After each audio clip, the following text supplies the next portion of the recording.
लगभग वही है कि उसी के इर्द गिर्द घूमते रहते हैं। लाइव स्ट्रीमिंग स्टार्ट किया मैंने। बहुत बढ़िया। सृष्टि जी शुरू करूं क्या, या अभी 1 मिनट है वेट करूं? कर सकते हैं शुरू। चलो स्टार्ट करते हैं, ठीक है। सभी को सादर जय जिनेंद्र।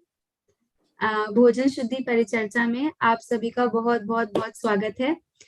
आज हम इसके 14वें सत्र को सुनने के लिए यहाँ पर एकत्रित हुए हैं। आपको सबको इसका शेड्यूल पता है। हम हर संडे को शाम को 8:30 बजे मिलते हैं। क्यों मिलते हैं? कि हमारे भोजन में बहुत सारी विकृतियां हैं, भोजन में, हमारे खान पान में, हमारे रहन सहन में, तो उनको अपने जीवन से किस प्रकार से निकाले, इस समस्या का समाधान करने के लिए हम एकत्रित होते हैं। इस परिचर्चा को सुनने के लिए और परिचर्चा में भाग लेने के लिए एकत्रित होते हैं। तो उसी श्रृंखला में आज हम 14वें सत्र के लिए एकत्रित हुए हैं। आप, मुझे जितने भी लोग दिख रहे हैं यहाँ पे, ये सब पुराने हमारे श्रोता हैं, तो आपको बताने की जरूरत नहीं है, लेकिन फिर भी मैं थोड़ा सा बता देती हूँ। अभी तक हमने पहले हमने 16 का भोजन जो होता है, 4 प्रकार की जिसमें शुद्धि होती है, द्रव्य, क्षेत्र, काल, भाव, ऐसी शुद्धियों को लेकर चर्चा की थी। उसके बाद हमने अष्टमूल गुण कैसे होते हैं एक श्रावक के जीवन में, जैन गृहस्थ के जीवन में, उसके ऊपर चर्चा की। उसमें 3 मकार के ऊपर चर्चा की। और पिछली परिचर्चा से हम रात्रि भोजन के ऊपर चर्चा कर रहे हैं। पिछली परिचर्चा में हमने उसका आगम पक्ष देखा था, और इस बार हम उसका प्रैक्टिकल पक्ष देखेंगे, है ना। कि इतना सब आगम में लिखा है, इतने लोगों ने कहा है, आचार्यों ने बताया है, विद्वानों ने सुनाया है, तो भी हमारे जीवन में क्यों नहीं आता, इसका हम थोड़ा इसके कॉज तक जाने की कोशिश करेंगे, और ऐसा प्रयास करेंगे कि ये सारी जो हमारी इसमें भोजन में कुरीतियां हैं, ये निकल पाए। अब अधिक मैं भूमिका नहीं बनाते हुए स्टार्ट करती हूँ। सबसे पहले मंगलाचरण के लिए निवृत्ति जैन आप हैं? हाँ दीदी। हाँ ठीक है। आप हमें मंगलाचरण सुनाइए। सभी हाथ जोड़ लीजिए, आंखें बंद। नमो परिहंताणं नमो सिद्धाणं नमो आयर्याणं नमो उवझायाणं नमो लोवे सव्यसाहुणम्। अरहंत सिद्ध सूर्य उपाध्याय साधु सर्व अर्थ के प्रकाशी मांगलिक उपकारी है। तेन को स्वरूप जाने राग ते बही जो भक्ति काय को न माय स्तुति को उचारी है। धन्य धन्य तुम से काज सब आज भर कर जोड़ी बार बार वंदना हमारी है। सो हम चाहतु है हऊ मेरी ऐसी दशा जैसी तुम धारी है। हऊ मेरी ऐसी दशा जैसी तुम धारी है। मैं आप सभी के सामने रात्रि भोजन संबंधी एक श्लोक सुनाने जा रही हूँ। रात्र भुंजानानां यस्माने वारिद भवति हिंसा हिंसा विरते तस्मात् त्यक्त्वा रात्रि भुक्तिरपि। सभी को सागर जय जिनेंद्र। जी बहुत सुंदर। भैया एक बार स्क्रीन वापस से शेयर करेंगे? निवृत्ति, आप इसका अर्थ बता पाओगे, क्या लिखा है इसमें? चलो कोई बात नहीं, मैं बताती हूँ, ठीक है। अभी हाँ कोई बात नहीं, कोई बात नहीं। रात्रि भोजन से हिंसा होती है। Very good. रात्रि भोजन करने से हिंसा होती है। अगर हम अभी किसी भी मुमुक्षु प्लेटफॉर्म पे खड़े होकर अगर हम ये बात करें ना कि आज हम रात्रि भोजन के त्याग संबंधी बात करेंगे, तो सब कहते हैं क्या बात कर रहे हो, हम तो बहुत ऊपर उठ चुके हैं, हमारा लेवल तो बहुत ऊपर उठ चुका है, आपका लेवल इतना गिर गया कि अब आप रात्रि भोजन के बारे में बात करोगे। तो आपको मैं बता दूं कि ये जो श्लोक लिया गया है, ये पुरुषार्थ सिद्धि उपाय ग्रंथ से लिया गया है। पुरुषार्थ सिद्धि उपाय किसने लिखा है, बताएगा कोई? कोई भी हैंड रेज नहीं है, किसी को नहीं पता पुरुषार्थ सिद्धि उपाय किसने लिखा है? मीनाक्षी जी बोलिए। आचार्य पूज्यपाद स्वामी जी। आचार्य पूज्यपाद स्वामी जी ने। पुरुषार्थ सिद्धि उपाय किसने लिखा है? अमृतचंद्र देव। अमृतचंद्र आचार्य देव ने। अमृतचंद्र आचार्य देव का एक और ग्रंथ है आत्मख्याति हाँ हाँ, टीका। सॉरी मैं कोई बात नहीं, कोई बात नहीं। समय सार जी की आत्मख्याति टीका, और वो अध्यात्म का सबसे बड़ा ग्रंथ माना जाता है। तो जिन आचार्य ने अध्यात्म की बातें करी हैं, वही आचार्य रात्रि भोजन संबंधी त्याग की बातें कर रहे हैं। तो हम ये ना समझे कि रात्रि भोजन की बातें तो ऐ वही होगी, हम क्या करेंगे, हमारा तो त्याग है, हम तो नहीं खाते। तो आप एक बार गहराई से विचार कीजिए, और जो वास्तव में हमारे जीवन में भी रात्रि भोजन में छोटी छोटी जो स्थूल ना होकर सूक्ष्म कमियां हैं, उनको भी निकालने का हम प्रयास करेंगे। ठीक है, अभी आगे चलते हैं हम। हमारे जो परिचर्चा के आज वक्ता हैं, हमारे जो परिचर्चा के नेता हैं, उन सभी से मैं आपका परिचय कराना चाहूंगी। सतपथ फाउंडेशन, आपने इसका नाम सुना ही होगा, और आजकल तो आप लोग सब, मुझे पक्का श्योर हूं मैं कि सबके घर में एक पत्रिका भरी जा रही होगी मोक्ष मार्ग प्रकाशक जी की। हाँ जी कि ना जी? अरे कुछ तो बोलिए। हाँ जी, हाँ जी, हाँ, सबके घर में एक पत्रिका भरी जा रही होगी सतपथ फाउंडेशन की, मोक्ष मार्ग प्रकाशक जी की पत्रिका।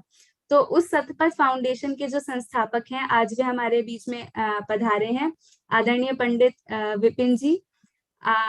आप मध्य प्रदेश से संबंध रखते हैं, मतलब आपका जन्म मध्य प्रदेश की पवित्र भूमि पे हुआ था, और आप अपनी लौकिक पढ़ाई पूरी करने के बाद जयपुर से स्मारक में आपने 2000 में जैन दर्शन में शास्त्री पूर्ण की, उसके बाद जैन दर्शन में आचार्य किया, और उसके बाद 2003 में बीएड की डिग्री ली, और उसके बाद जन जन तक आप भगवंतों की और आचार्यों की वाणी हम तक पहुंचा रहे हैं।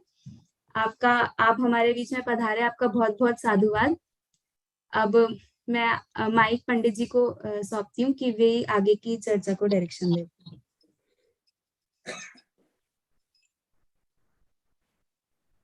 चलिए सर।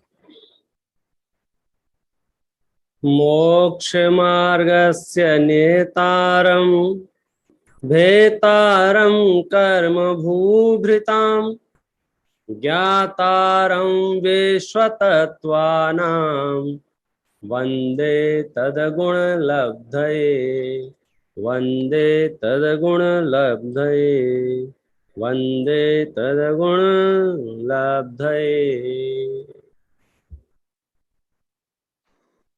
आज हम जिस मुद्दे पर चर्चा करने जा रहे हैं, और पिछले सत्र में भी ये चर्चा हो चुकी है, लेकिन बात यह है कि हम इस चर्चा के महत्व को समझ पाएं और आत्मसात कर पाएं अपने अंदर, अपने परिवार के अंदर, अपने मोहल्ले के अंदर, अपनी समाज के अंदर और अपने देश के अंदर। जो हमारे बाह्य चिन्ह हैं, यदि वे चिन्ह ही खो जाएंगे तो हमारी पहचान गायब हो जाएगी, और हमारी पहचान गायब हो गई तो हमारा होना नहीं होना एक बराबर है। अभी मैंने जो मंगलाचरण किया है वो पूरे जन शासन का सिरमौर मंगलाचरण है, आचार्य भगवान उमा स्वामी द्वारा कृत तत्वार्थ सूत्र का मंगलाचरण है, और उसमें एक बहुत बढ़िया बात बताई गई है। मैं थोड़ी सी उस पर चर्चा करके फिर अपने मूल विषय पे आऊंगा। वहां एक सबसे बढ़िया जिज्ञासा ये उत्पन्न की गई है, आखिर आप ये बताओ नमस्कार क्यों करते हो। एक प्रश्न ये है कि नमस्कार किसे करते हो। तो 3 पदों में हमने ये बताया कि हम नमस्कार किसे करते हैं, कि जो मोक्ष मार्ग के नेता हैं, जिन्होंने कर्म रूपी पर्वतों का नाश कर दिया है, कर्म पर्वतों के भेदता हैं, और जो पूरे विश्व के ज्ञाता हैं, जो सब कुछ जानते हैं, यानी सर्वज्ञ हैं, मैं उन्हें नमस्कार करता हूं। प्रश्न है क्यों नमस्कार करता हूं, तो बहुत बढ़िया जवाब दिया है, वंदे तद्गुण लब्धये, उनके गुणों की प्राप्ति करने के लिए मैं मंदिर जाता हूं। क्या जवाब होगा? वंदे तद्गुण लब्धये। पूजा करता हूं, वंदे तद्गुण लब्धये। माला जपता हूं, वंदे तद्गुण लब्धये। तीर्थ यात्राएं करता हूं, वंदे तद्गुण लब्धये। जैन शासन की हरेक क्रिया, हरेक कार्यक्रम, मतलब हमारी हर वृत्ति का एक सूत्रीय कार्यक्रम है, वंदे तदगुण लब्धये, उससे नीचे हम बात ही नहीं करते। कदाचित हम स्तुतियां पढ़ते हैं, स्तोत्र पढ़ते हैं, तो कभी आपको और किसी को गलतफहमी नहीं हो जाए तो स्तोत्र के अंत में हम वो डिस्क्लेमर देते हैं। एक जैसे प्रभु पतित पावन स्तुति है, तो सबसे लास्ट में 2 लाइनों में हमने अपनी बात कही, क्या कि भगवान आप मुझे गलत मत समझना, जांचू नहीं सुरवास पुनि नरराज परिजन साथ जी। मैं यहाँ स्वर्ग मांगने नहीं आया हूं, मैं यहाँ मनुष्यों में राजा बनने नहीं आया हूं, मैं यहाँ परिजन पुरजन मांगने नहीं आया हूं, मैं तो बस आपकी भक्ति में लीन रहूं, अर्थात आपके गुणों की प्राप्ति करने योग्य पुरुषार्थ कर सकूं, इसलिए मैंने आपकी भक्ति की है। और ये बात अकेले प्रभु पतित पावन स्तुति में है ऐसा नहीं, जिन शासन की जितनी भी स्तुतियां हैं, जितना भी स्तोत्र साहित्य है, सब में है वंदे तदगुण लब्धये। यदि आपका इतना ऊंचा लक्ष्य है तो ये सेशन आपके लिए सार्थक होगा। और मनुष्य पर्याय आपने टाइम पास करने के लिए ली हो, बढ़िया घर बना लेंगे, एक बढ़िया गाड़ी खरीद लेंगे, और ज्यादा होगा तो वर्ल्ड टूर पे घूम के आ जाएंगे, 4-6 फोटो खिंचा के फेसबुक पर डाल देंगे और 100-200 लाइक में संतुष्ट हो जाएंगे, तो भाई साहब ये सेशन आपके लिए नहीं है। वो तो आप कुछ भी उल्टे सीधे काम कर दो, छत पे उल्टे खड़े होके सर नीचे कर लो, पैर ऊपर कर लो, रील बना लो, 200-500 लाइक आपको ऐसे ही मिल जाएंगे, वो तो उसमें कोई दम नहीं। यहाँ तो बात चल रही है भाई साहब, मेरा जो जन्म हुआ है, मुझे जो पंच परावर्तन में घूमते घूमते घूमते घूमते मैं एक एक पर्याय का नाम लूंगा तो लिस्ट बहुत लंबी हो जाएगी। 1 इंद्री में गया, 2 इंद्री में गया, 3 इंद्री में गया, 4 इंद्री में गया, असंगी पंचेंद्री हुआ, संगी पंचेंद्री हुआ, नरक में डंडे खाए, स्वर्ग में ऐसो आराम किए, रखड़ते रखड़ते जैसे तैसे मुझे मनुष्य पर्याय मिली है। अब तो मुझे कुछ ऐसा करना है जिससे मेरे कर्म नाश हो जाएं और मुझे मोक्ष लक्ष्मी की प्राप्ति हो जाए। ये तो है मेरा टारगेट, ये तो है मेरा उद्देश्य। मुझे यदि जिन मंदिर में आया हूं, जिन शासन की छत्र छाया मिली है, इससे नीचे मेरा सेटलमेंट होगा ही नहीं, इससे पहले मैं संतुष्ट होऊंगा ही नहीं। अब बात चलती है कि शुरुआत कहां से करें। ये तो बात सही है कि सिद्ध बनना है, भगवान बनना है, भगवान बनने जन्मे हम नारे लगाएंगे, सम्यक दर्शन प्राप्त करेंगे, सप्त भयों से नहीं डरेंगे, और भी तरह तरह की चीजें बाजार में खूब चलती हैं। मुद्दा यह है कि शुरुआत कहां से करें। तो मैं तो ये कहूंगा कि संस्कारों की शुरुआत सबसे पहले कहां से होना चाहिए मालूम है आपको? जब बालक गर्भ में आता है तब से उसके संस्कारों की शुरुआत हो जाती है। आप अपने पेट पे हाथ रख के उसे संस्कारित करें कि बेटा तुझे बहुत मुश्किल से ये मनुष्य पर्याय मिल रही है, तुझे ये पूरा जीवन उस तत्व की उपलब्धि में बिताना है जिसे पूर्व भाव में उपलब्ध नहीं किया है, और वो उसका परिचय कराए जैन दर्शन का। कभी कभी आपको लगता है अब वो सुन तो रहा नहीं है, और वो इतना सा तो है, वो क्या उसके पास। मैं आपको ये कहना चाहूंगा, पौराणिक दृष्टांत भी आपके पास अभिमन्यु जैसे उपलब्ध हैं, और प्रैक्टिकली भी हम ये महसूस करते हैं कि जब हम सद्विचारों में रहते हैं तो हमारे आसपास का वातावरण भी बहुत अभीष्ट होता है, बहुत इष्ट वातावरण हो जाता है। और उस वातावरण का असर जो होता है, वो मनुष्य चूंकि अनुकरणशील प्राणी है, वो किसी ना किसी को देख दाख के अपना जीवन जीना चाहता है, और सबसे पहले मनुष्य के लिए आदर्श स्थिति है वो उसके माता पिता हैं, और माता पिता में भी सारा ठीकरा माता के ऊपर फोड़ दिया गया है, क्योंकि सबसे ज्यादा बच्चों का पल्ला पड़ता है, पाला पड़ता है वो माता से। तो हमारी पहली जिम्मेदारी कि हम गर्भ में संस्कार बच्चों को देवें। कदाचित रह गए हों तो जन्म होते ही देने लग जाएं, और कदाचित 2 साल का हो गया हो, 5 साल का हो गया हो, 10 साल का हो गया हो, तब दे ले रहे। मैं ये बात इसलिए कह रहा हूं, हम सबसे बड़ी गलती जो कर रहे हैं वो ये कर रहे हैं, जब बच्चा छोटा होता है तो कई लोग तो इस भाषा में बात करते हैं, बेचारा छोटा बच्चा है, मतलब उस पर करुणा बुद्धि, दया बुद्धि के तहत ये कहते हैं कि अभी अभी उसको कर लेने दो अपने मन की। रात में खाता है तो रात में खा लेने दो, अभक्ष भक्षण खाता है तो अभक्ष भक्षण कर लेने दो। वो सारी चीजें उसके लिए हम डिस्काउंट नहीं देते हैं रंच मात्र भी, और उसके करुणा बुद्धि से, दया से। सच बात यह है कि आप उसके ऊपर दया नहीं कर रहे हैं। हम गर्भ जन्म से लेकर के 10-15 साल तक उसको एडिक्ट करते हैं, आदत डालते हैं रात्रि में भोजन करने की, अभक्ष्य भक्षण खाने की, और 10-15 साल बाद अपने गुरुओं के पास जब जाते हैं या विशिष्ट लोगों से संपर्क करते हैं, फिर कहते हैं इसका रात्रि भोजन नहीं छूटता है। तो ये जो उल्टा सिस्टम चल रहा है। दूसरा एक लॉजिक बड़ा ये दिया जाता है दुनिया में, मैंने देखा है, पंडित जी आज तो तुम छोटे छोटे बच्चे इनके ऊपर दादागिरी बता लोगे, लेकिन जैसे ये बड़े हो जाएंगे, कॉलेज में जाएंगे, बाहर जाएंगे, फिर तो ये अपने मनमानी करेंगे कि सुनो कल क्या होगा ये ना हमें पता है ना आपको पता है। अपनी तरफ से बेटर यही करना चाहिए कि हमें जो चीजें दोषपूर्ण हैं उन्हें सिरे से खारिज कर देना चाहिए। और आज की चर्चा का जो विषय है मुख्य रूप से वो रात्रि भोजन है। अब देखो, मैं रात्रि भोजन के संबंध में एक बात ये कहूं कि शायद मुझे ये बताने की जरूरत नहीं है पूरे देश को, विश्व में को, कि ये वैज्ञानिक दृष्टि से बहुत अच्छी चीज है, क्योंकि आप इतना सब पढ़ चुके हो, सुन चुके हो, समझ चुके हो। शास्त्रों की दृष्टि से भी आपके पास ढेर प्रमाण उपलब्ध हैं, आचार्यों ने, विद्वानों ने भरपूर शास्त्र लिखे हैं। यहां तक कि अन्य मत के जो शास्त्र हैं उनके शास्त्रों में भी इसका भरपूर निषेध आया है। महाभारत का जो शांति पर्व है उसमें तो कहते हैं नरक के जो 4 द्वार है ना, उनमें से एक रास्ता रात्रि भोजन करने से खुलता है। आप सोचो, मार्कंडेय पुराण में तो सूर्य अस्त होने के बाद भोजन को मांस की संज्ञा दी गई है। अब मैं आपको ये सब प्रूव नहीं करूंगा क्योंकि ये पूर्व सत्रों में बातें हो चुकी हैं। अब तो मुद्दा ये है फिर आखिर रात्रि भोजन क्यों नहीं छूटता है और हम उसको कैसे छोड़ें। तो इसके एक तो ये उपाय है कि मैं आपको एक आगम की दृष्टि से एक बात कहता हूं।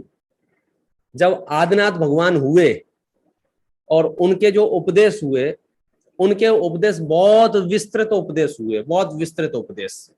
क्यों हुए विस्तृत उपदेश मालूम है? क्योंकि वे जब हुए उससे पहले भोग भूमि चल रही थी, लोग एक ऐसो आराम की जिंदगी जी रहे थे, जो उन्हें जरूरतें होती थी बेसिकली वो सारी चीजें कल्प वृक्षों से उन्हें प्राप्त हो जाती थी। तो उन्हें कोई तिकड़मबाजी करने की, छल कपट करने की, मायाचारी करने की, भागदौड़ करने की जरूरत नहीं पड़ती थी। तो लोग बेचारे बड़े भोले होते थे। भोले होना भी एक तरह की अल्पज्ञता है, आप समझ रहे हैं? भोले होते थे माने उन्हें दिमाग लगाने की जरूरत ही नहीं पड़ी। तो भगवान जब ऋषभ देव का उपदेश हुआ तो बहुत विस्तार से हुआ। अजितनाथ से लेकर के पार्श्वनाथ तक के उपदेश संक्षेप में हुए। भगवान महावीर का जब उपदेश हुआ तो फिर विस्तार से हुआ।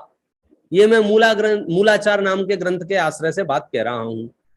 तो फिर प्रश्न आया कि भगवान महावीर का विस्तृत उपदेश क्यों हुआ?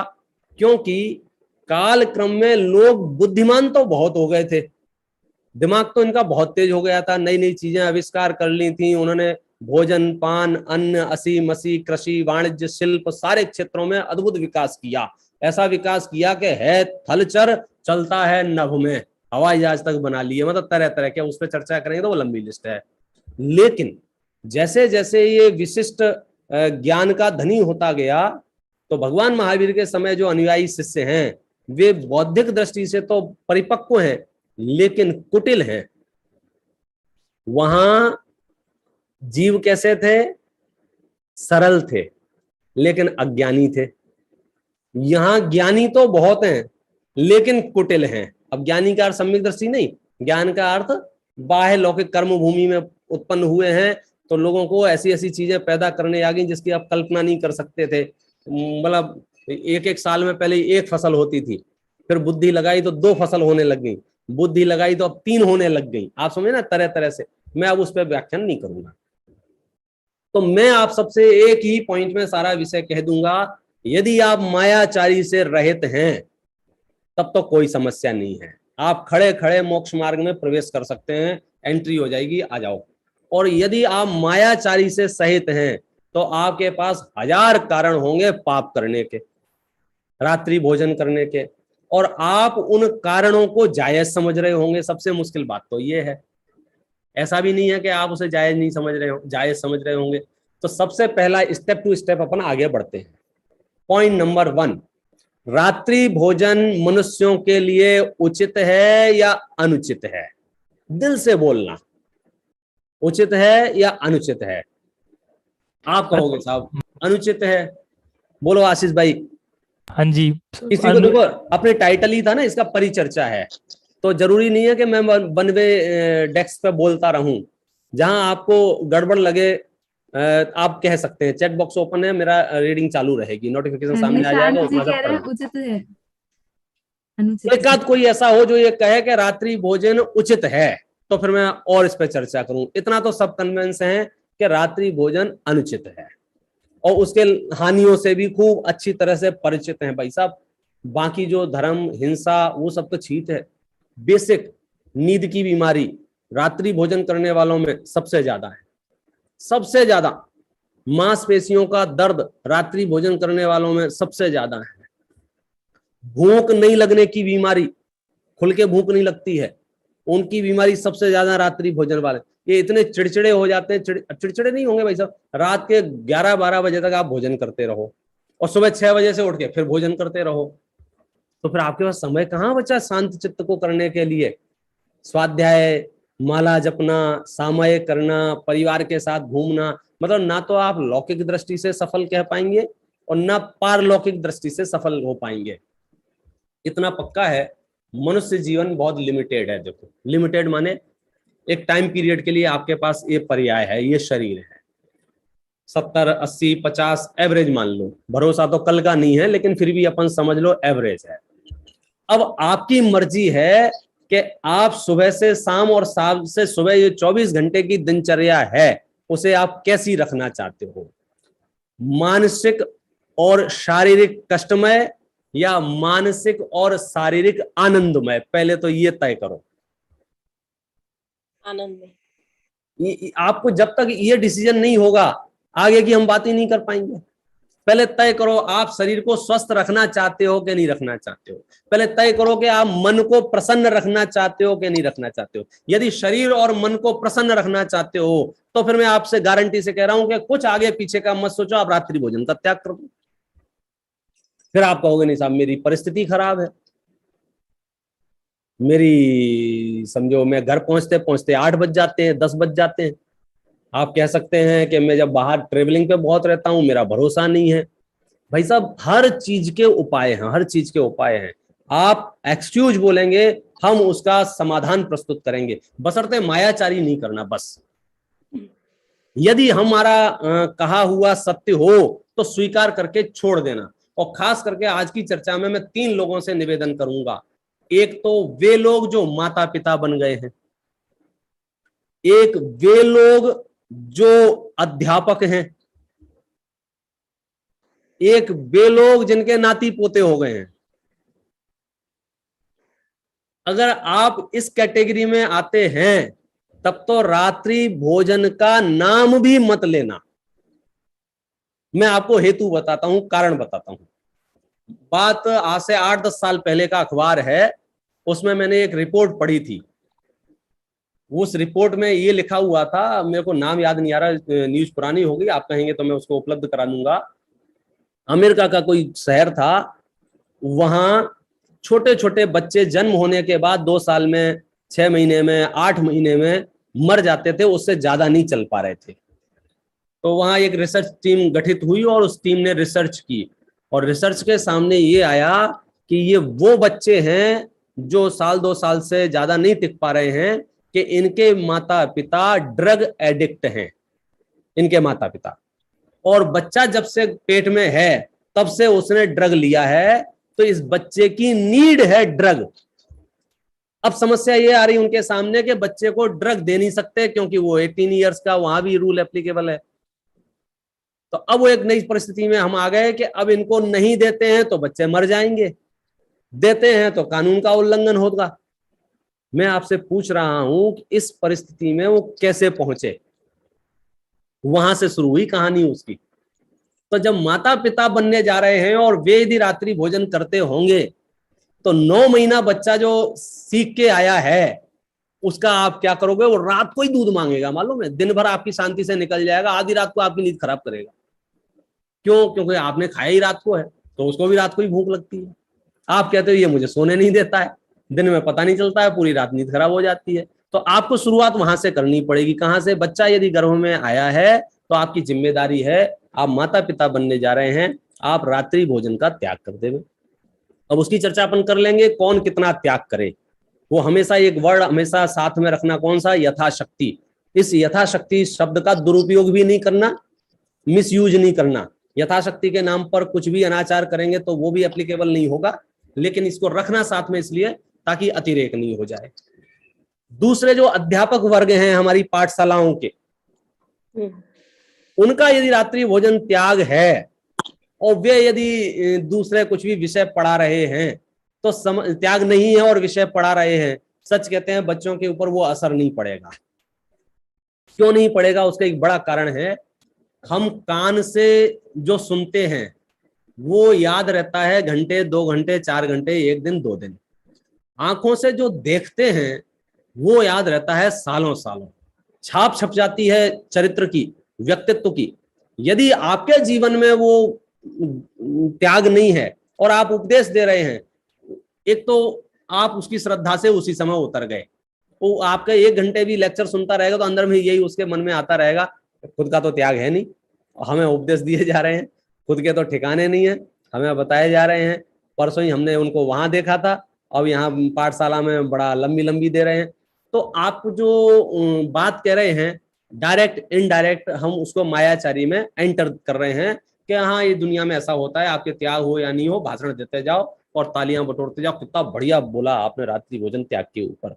तो हमको इन लोगों को कन्विंस पहले होना होगा, एक वे लोग जो माता पिता हैं और एक वे लोग जो अध्यापक हैं।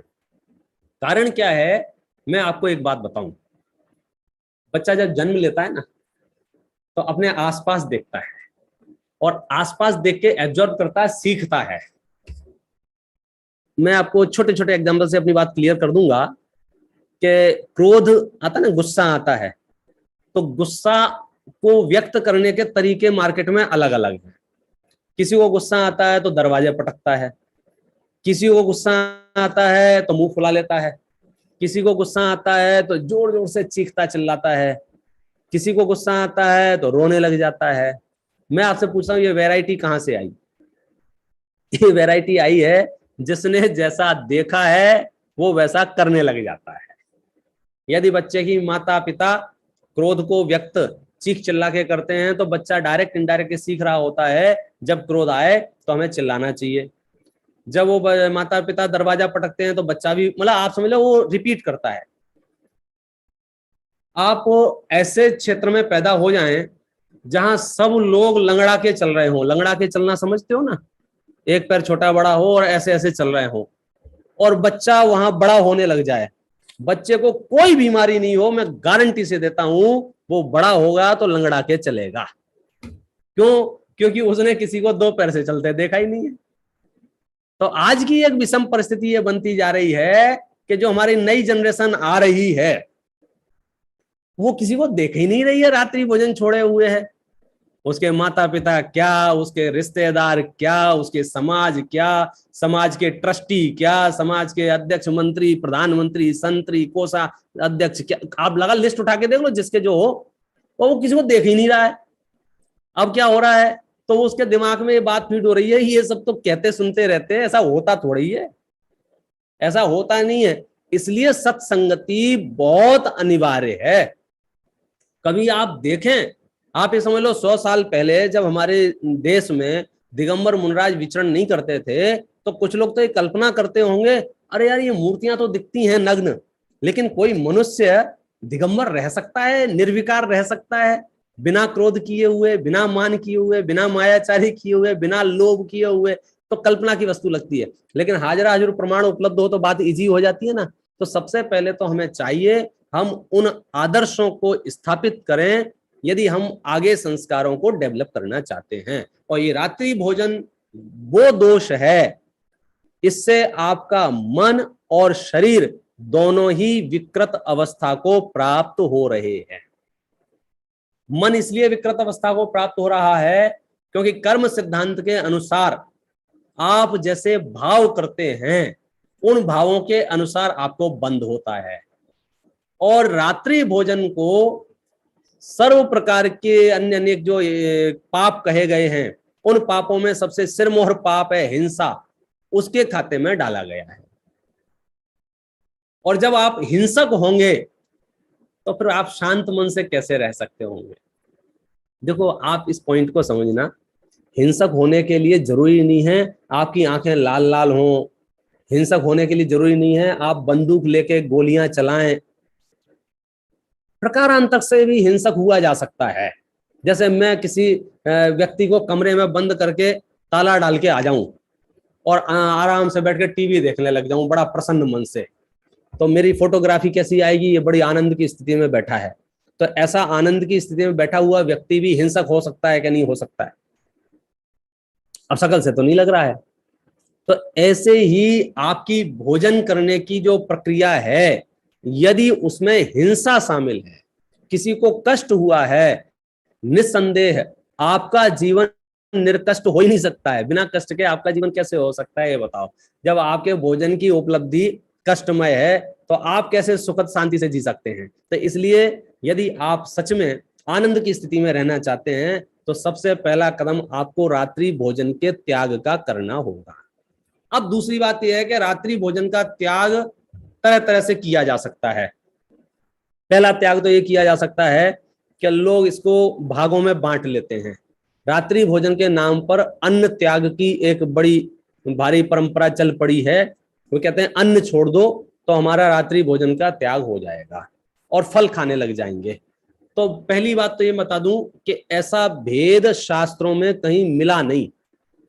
हालांकि ये बुंदेलखंड में और कई जगह ऐसा देखने को मिल जाएगा, डब्बों के ऊपर लिखा रहता है ये रात का डब्बा है, दिन का डब्बा है, लेकिन ऐसा भेद शास्त्रों में कहीं नहीं मिला है। फिर भी मैंने विचार किया आखिर ये कैसे आया होगा, क्यों आया होगा? तो मुझे एक संभावना ये लगती है, कोई नवीन जैन, कुल से नहीं कर्म से नवीन जैन, जिसने जन्म से समझो रात्रि भोजन किया हो और आचार्यों ने कहा, विद्वानों ने कहा रात्रि भोजन छोड़ दो, कि भैया मैं तो आज तक 24 घंटे चढ़ता आया हूं, अचानक छोड़ दूंगा तो कैसे काम चलेगा?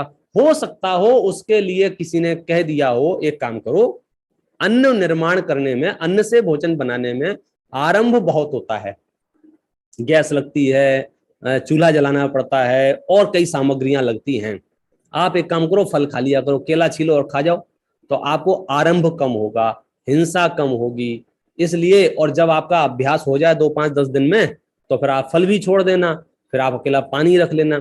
जब आपका अभ्यास अच्छा हो जाए तो फिर पानी भी छोड़ देना। तो क्रम तो ये था, लेकिन हमारे दिमाग ने क्या किया, मैं तो आश्चर्यवंत तब हुआ, एक किसी की पार्टी में गया तो वहां 27-28 प्रकार के आइटम रात्रि में रखे हुए थे और उसके जो आयोजक थे वो हाथ जोड़ जोड़ के सबसे कह रहे थे आप सब ले सकते हो, सब बढ़िया, सब ले सकते हो, इसमें कोई, मैं कह रही भाई सब कैसे ले सकते हो? इसमें तो मैंने ये क्या है? बोले ये केले की चिप्स है। ये क्या है? ये केले की सब्जी है। फिर मुझे पुड़ी दिख गई, ये क्या है? बोले सिंघाड़े के आटे की पुड़ी है। बोले माथा कूट लिया। अब बताओ क्या करें, इसका इलाज है कोई? ये तो अभी पंचम काल का है ना, आगे बढ़ेगा ना, इतने इतने कुटिल जीव पैदा होंगे कि भगवान महावीर को बेवकूफ बना दे, इनका वश नहीं चलता है। और पूरे गांव से कहेंगे हम धर्म के ठेकेदार हैं, हमने जिन शासन का झंडा थाम रखा है, जुलूस में सबसे आगे चलेंगे, फोटो खिंचाएंगे, अखबारों में इनके फोटो छपेंगे। आप समझ गए? तो मुझे अब इसमें परिवर्तन नहीं करना है किसके फोटो छप रहे किसके नहीं छप रहे। मैं तो सिर्फ ये बता रहा हूं, आप अनुयायियों को देखकर, तथा कथित अनुयायियों को देखकर जैन दर्शन का निर्णय नहीं करना। जैन दर्शन का निर्णय करना हो तो उसके ग्रंथ पढ़ने पड़ेंगे, उसकी आचार्य संहिता समझना पड़ेगी, और स्वयं को यदि जैन बनना हो तो हमें उस मार्ग पर अग्रसर होना। तो हमारा उसमें पहला कदम होगा कि रात्रि भोजन का त्याग। रात्रि भोजन के त्याग में सर्व प्रकार का त्याग आ जाएगा। और एक बात बताता हूं, त्याग व्याग बाद में करना। जैन दर्शन में एक आसक्ति शब्द बहुत मिलता है, कहीं कहीं इसको ग्रद्धता बोलते हैं। ये आसक्ति, ग्रद्धता मतलब समझते हो क्या होता है इसका?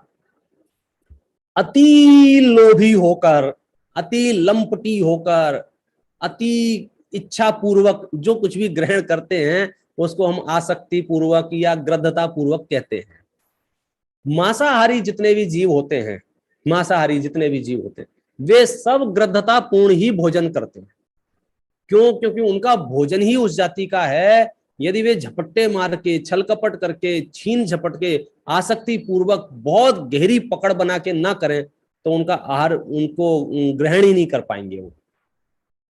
लेकिन मनुष्य के साथ ऐसी परिस्थिति नहीं है। लेकिन मनुष्य जानवरों जैसा बर्ताव क्यों करता है भगवान जाने। या तो पूर्व भाव में जानवर रहा होगा या भविष्य में जानवर बनने की कोई तैयारी होगी। मैं किसी को वरदान शाप नहीं दे रहा हूं, कर्म सिद्धांत का नियम बता रहा हूं। लेकिन मनुष्य है तो सबसे पहले उसे आसक्ति छोड़ना चाहिए। आसक्ति छोड़ना चाहिए माने, अब मैं आपसे बात करता हूं, आपकी समस्या ये है कि मैं ट्रेवलिंग बहुत करता हूं, और ट्रेवलिंग बहुत करता हूं तो कभी बस 8 बजे पहुंच रही है, कभी 5 बजे पहुंच रही है। तो जिस दिन 8 बजे पहुंच जाएगी पंडित साहब, मैं क्या करूंगा उस दिन? मैं रात्रि भोजन करूं क्या नहीं करूं? तो मेरा प्रश्न है कि आपने आसक्ति छोड़ी है कि नहीं छोड़ी है? यदि आपने आसक्ति छोड़ दी होगी तो फिर आपके अंतरात्मा से आवाज आएगी कि ठीक है, बोले आज का उपवास सही। 10 लक्षण में 10-10 दिन तक निर्जला उपवास करते हैं। एक दिन यदि नहीं खाएंगे तो मर थोड़े ही जाएंगे। एक जगह तो सच्ची घटना बता रहा हूं आपको, लोग बोले अब बाकी सब तो ठीक है, हमारी सामर्थ्य नहीं है रात्रि भोजन की। तो मैंने तो उनसे यही कहा कि एक काम करो, ट्रायल कर लो, पता चल जाएगा सामर्थ्य है या नहीं है। जैसे कोई कहे मैं 10 किलो उठा नहीं सकता हूं, तो मैं कहूंगा उठा के बताओ, पता चल जाएगा। तो एक दिन आप, चलो आज लेक्चर हो रहा है ना, तो कम से कम जितने लोग सुन रहे हैं, हाथ जोड़ के निवेदन है, आज रात्रि भोजन का त्याग कर देना। और सुबह तुम्हारी लाश मिले तो समझ जाएंगे कि तुम में सामर्थ्य नहीं है। और तुम अगर जिंदा मिल गए मतलब तुम में सामर्थ्य है, आसक्ति नहीं छूटी। पॉइंट समझ में आया आपको? हम क्यों शक्ति को छिपा रहे हैं? हम क्यों अपने आप को मिसगाइड कर रहे हैं? एक इंद्री, यहां तक कि पेड़ पौधे भी भाई साहब रात को सो जाते हैं, मालूम है आपको? आजकल आप बताते कि नहीं बताते, हम तो छोटे थे तब बोले पेड़ पौधों को हाथ मत लगाओ, बोले सो गए हैं। उनकी शक्ल भी देखोगे तो पत्ते ऐसे मुरझा जाते हैं। चिड़िया कौआ अपने घोंसले में बैठ जाते हैं, कल के खाने का ठिकाना नहीं है इनका। शांति से बोलो, तुम्हारा फ्रिज ठसाठस भरा है, सवेरे 6 बजे उठ के भी खा सकते हो, तो भी रात को 11 बजे चरना है। ये पाश्विक वृत्ति है, ये पशुओं की वृत्ति है। इस पर यदि हम कंट्रोल नहीं करेंगे, संयमित नहीं करेंगे, तो आप भूल जाओ सम्यक दर्शन, आप भूल जाओ मोक्ष मार्ग, आप भूल जाओ रत्नत्रय, आप भूल जाओ भगवान महावीर। सिर्फ ढिंडोरा पीटोगे, जुलूस निकालोगे, नगाड़े बजाओगे, पैसे खर्च करोगे और कुछ हाथ में आने जाने वाला नहीं। इसलिए जो बहाने बनाने के हम जो ट्रायल करते हैं ना, वो अपनी समझ से बाहर की चीज है। ईमानदारी से बात करो, ईमानदारी से आप प्रयोग कर लो। हाँ, फिर आप उसमें समाधान निकालते रहें। सच में ही किसी को कोई समस्या है तो आप जिनसे प्रतिज्ञाएं ले रहे हैं आप उनसे कन्विंस हो सकते हैं। अरे भाई साहब, मैं एक बात क्या करूं, एक बात से कई बातें ख्याल में आ जाती हैं। सबसे बड़ी बात तो यह है कि आधे से ज्यादा लोग तो ये प्रतिज्ञा शब्द है ना, प्रतिज्ञा शब्द, इसके नाम से ही घबराते हैं। बोले आप बाकी सब करवा लो हमसे, ये प्रतिज्ञा की बात मत किया करो, क्योंकि मार्केट में फेमस कर दिया है प्रतिज्ञा का मतलब होता है फंस जाएंगे हम। सेशन के लास्ट में प्रतिज्ञा दिलवाऊंगा, पता है, तो आधे लोग तुरंत भग जाएंगे। अब यहाँ तो कुंडी भी नहीं लगा सकते। ऐसा कुछ सिस्टम है कि इसमें टेक्नोलॉजी में कि कोई भाग नहीं पाए? हाँ, लॉक कर सकते हैं, लॉक कर सकते हैं मीटिंग रूम लॉक कर सकते हैं। लॉक तो जो नए नहीं आ पाएंगे लॉक कर देंगे तो, लेकिन जो आ गए हैं ये नहीं भग जाए, इनका क्या करें? इनका कोई इलाज है क्या? ऐसा कुछ नहीं है। इनका एक ही इलाज है कि इन्हें अपने मन को पवित्र करना होगा, तो फिर कोई समस्या नहीं। तो हमारे दिमाग में जो एक एक शब्दों को लेके जो अर्थ फेमस हैं, मैं अभी एक जगह लेक्चर देने गया तो वहां सबसे पहले भाई साहब जैन दर्शन तो बहुत कठिन है, बहुत कठिन है, कैसे पलेगा? मैंने, किसने कह दिया कठिन है? और आप इसे कैसे घबरा रहे हो? अब चक्कर ये है कि हर शब्द के अनेक अर्थ होते हैं, शब्द सीमित है, अर्थ अनेक है। कठिन शब्द का अर्थ होता है हिंदी साहित्य में दुर्लभ। दुर्लभ माने रेयर, लिमिटेड एडिशन, मुश्किल से मिलने वाला। और लोगों ने कठिन शब्द का अर्थ समझ लिया, बहुत तकलीफ देह। जैन दर्शन कठिन नहीं है, तकलीफ देह नहीं है, रेयर है। आपको पता है टेस्ला में बैठना कठिन है, मर्सिडीज में बैठना कठिन है। कठिन का मतलब रेयर है। बैठने वाले को कोई गरम गरम लगता हो या कीलें चुभती हो, ऐसा थोड़ा ही है। लेकिन मार्केट में इन शब्दों का प्रचलन हो गया है। वो जैन दर्शन का जब जब नाम आता है, अरे भैया यार तुम्हारा धर्म तो बहुत कठिन है साहब, ऐसा बात करता है जैसे कांटे चुभ रहे हो। हम उसे बता रहे हैं कठिन माने लिमिटेड एडिशन, रेयर है, हर कोई के बस की बात नहीं है। हर कोई का भाग्य इतना नहीं है कि वो बड़ी बड़ी गाड़ियां खरीद सके, बड़े बड़े घर में रह सके। लोक में जैसे बोलते हैं ना, ऐसी सबके बस की बात नहीं है कि रात्रि भोजन छोड़ दे। यहाँ तो जिनकी समझो 36 इंच का सीना होगा, वे इनकी बातें कर पाएंगे, वे इनको छोड़ पाएंगे। भाई बंदे तदगुण लब्धे वाले होंगे, बस उनके बस की बात है, बाकी सब तो बहाने ढूंढेंगे। तो एक तो ये आपको प्रतिज्ञा शब्द से घबराना नहीं चाहिए, इसको बदनाम मत करो। फंस जाएंगे, फंस नहीं जाएंगे, बच जाएंगे। मैं आपसे बोलता हूं, अभी जैसे यूक्रेन में युद्ध चल रहा है, मालूम है आपको, रसिया नाराज हो गया है, जो भी उनकी आपसी झंझट है। अब वहां पर लोग बाहर गोलीबारी चल रही है और पुलिस वालों ने देखा तो वहां के नागरिकों को उठा उठा के बंकर में पटक दिया और बाहर से ताला लगा दिया। मुझे बताओ, जिनको बंकर में रख दिया है वे फंस गए हैं कि बच गए हैं? अब बताओ। बच गए। भाई साहब बाहर गोलाबारी चल रही है, कब निपट जाओगे पता नहीं चलेगा। तुम बंकर में हो माने सुरक्षित हो। तो मैं आपको इस उदाहरण से कहना चाह रहा हूं, जिसके पास जितनी ज्यादा प्रतिज्ञाएं हैं वे उतने बड़े बंकर में हैं। कर्मों के बड़े बड़े प्रहार को वे झेल जाएंगे और वे मोक्ष मार्ग की यात्रा निराकुल संपन्न कर लेंगे। और जिनके पास प्रतिज्ञाएं नहीं होंगी वे कहीं भी फंस जाएंगे। आप चले जाओ कहीं भी घर में बैठने, वो पूछेगा पंडित साहब ये ले लो, आप कहोगे नहीं ले रहे। फिर अगला प्रश्न होगा आपके नियम है क्या, और आपके मुंह से गलती से नहीं नहीं नियम तो नहीं है, फिर तो वो आपको समझ गए और आपके मुंह से निकल जाए नियम है, बस खत्म। उसकी हिम्मत नहीं है, एक शब्द आगे बोल दे रहे हो।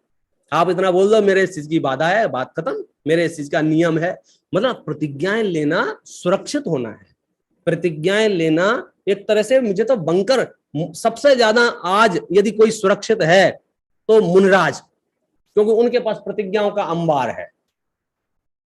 उससे कम सुरक्षित अणुव्रती, उससे कम सुरक्षित अव्रती श्रावक, और उससे नीचे तो सब असुरक्षित हैं। कोई नरक जाएगा, कोई त्रेंच जाएगा, कोई कीड़ा मोड़कड़ बनेगा, कोई लाल कीड़ा, कोई हरा कीड़ा, कोई आतंकवादी। अब उसकी लिस्ट में ज्यादा नहीं सुनाना चाहता आपको बिना बात के। और ये मैं डरा नहीं रहा हूं, ध्यान रखना, जैन दर्शन डराने के लिए नहीं है। मैं आपको सिर्फ वस्तु स्थिति से परिचय करा रहा हूं। ये जितनी भी जेलें बनी हुई है ना, ये अपराधियों के लिए बनी है। आप क्यों टेंशन ले रहे हो भाई? ये नरक त्रेंच जो है पापियों के लिए है, हम तो पाप छोड़े बैठे हैं। इसलिए हमें मानसिक रूप से ये तैयारी रखनी चाहिए। अपने बच्चों को, अपने परिवार को, जिनको भी आप यदि अध्यापक हैं तो अपने विद्यार्थियों को कन्विंस करें कि बेटा ये प्रतिज्ञा लेना बहुत, ये लकी लोगों के, भाग्यशाली लोगों के बस की बात है। और जितनी ज्यादा प्रतिज्ञा है वो उतना ज्यादा सुरक्षित है। आज मैं कहता हूँ अणुव्रत ले लूं मैं, तो बोलो कितना सुरक्षित हो जाऊंगा। दिग्व्रत ले लूं, चलो मैं सोच लूं कि मैं इस दिशा में इतने आगे नहीं जाऊंगा। देशव्रत ले लूं, आज मैं घर से बाहर नहीं निकलूंगा। इसका मतलब आप समझे क्या हुआ कि अब मैं जो घर से बाहर निकलता, एक्सीडेंट हो सकता था, जीव मर सकते थे, मेरी गाड़ी के नीचे कितने जीव आ सकते थे, और मतलब कितने पाप हो सकते थे, उन सब पापों से बच गया मैं। तो प्रतिज्ञाएं आपको फंसाती नहीं हैं, प्रतिज्ञाएं आपको बचाती हैं। ऐसे ही ये रात्रि भोजन का त्याग आपको फंसाएगा नहीं, आपको बचाएगा। आपको गौरवान्वित महसूस होंगे, आप शारीरिक रूप से स्वस्थ होंगे, आप मानसिक रूप से स्वस्थ होंगे, और उस शारीरिक मानसिक स्वस्थता में तत्व का अभ्यास करके, जिनवाणी के गहरे सिद्धांतों को समझकर आप सम्यक दर्शन की प्राप्ति करेंगे, आप सम्यक ज्ञान की प्राप्ति करेंगे, आप सम्यक चारित्र की प्राप्ति करेंगे, आप मोक्ष मार्ग में सरपट दौड़ेंगे और सिद्ध इस्लाम में जाके अनंत काल तक आनंद लूटते रहेंगे। सिर्फ किस वजह से मालूम है? ये 10-20 साल नियम संयम से रहने से। बोलो कितना सस्ता सौदा है। और 10-20 साल तुमने ठूस ठूस के खा भी लिया। मैं कह रहा हूं 24 घंटे ऐसे जबरदस्ती मुंह खोल के जबरदस्ती ठूस ठूस के खा भी लिया तो क्या अमर हो जाओगे? आप बताओ। अवार्ड मिलने वाला है कोई? ना उठा जाएगा, ना बैठा जाएगा, ना चला जाएगा, ना फिरा जाएगा। स्वर्ग नरक छोड़ दो, इस जीवन को भी यदि कष्टमय नहीं बनाना है तो धर्म ग्रंथों में किए गए व्यवस्थित चरणान योग का उपयोग करो। हाँ, अतिरेक ना करो। ऐसे कोई व्रत मत पालो जिससे वात पित्त कफ का संतुलन बिगड़ता हो, लेकिन ऐसा अनाचार भी मत करो जिससे समझो सिवाय हिंसा, झूठ, चोरी, कुशील के अलावा कुछ नहीं होता हो। इसलिए रात्रि भोजन मैं नहीं समझता हूं कोई बड़ी क्या कहना चाहिए, बड़ी समस्या है। इसको छोड़ने से कोई डिस्टरबेंस होगा। मैं उल्टा ये कहता हूं, जिन घरों में रात्रि भोजन नहीं होता है उन लोगों के पास समय कितना है। आज मैं पता निश्चिंत होकर आपको सुना रहा हूं और आप निश्चिंत होकर सुन रहे हैं। मालूम है क्यों? क्योंकि रात्रि भोजन का त्याग है। और रात्रि भोजन का त्याग नहीं होगा तो ये डिनर टाइम वाले तो खिसक गए होंगे जा रहे हैं बोले खाना खा के आ रहे हैं, तो ये रात के 11-11 बजे तक बेचारे लगे रहते हैं। मुझे बड़ी दया आती है, रात्रि भोजन जिन परिवारों में होता है उनकी महिलाओं पर।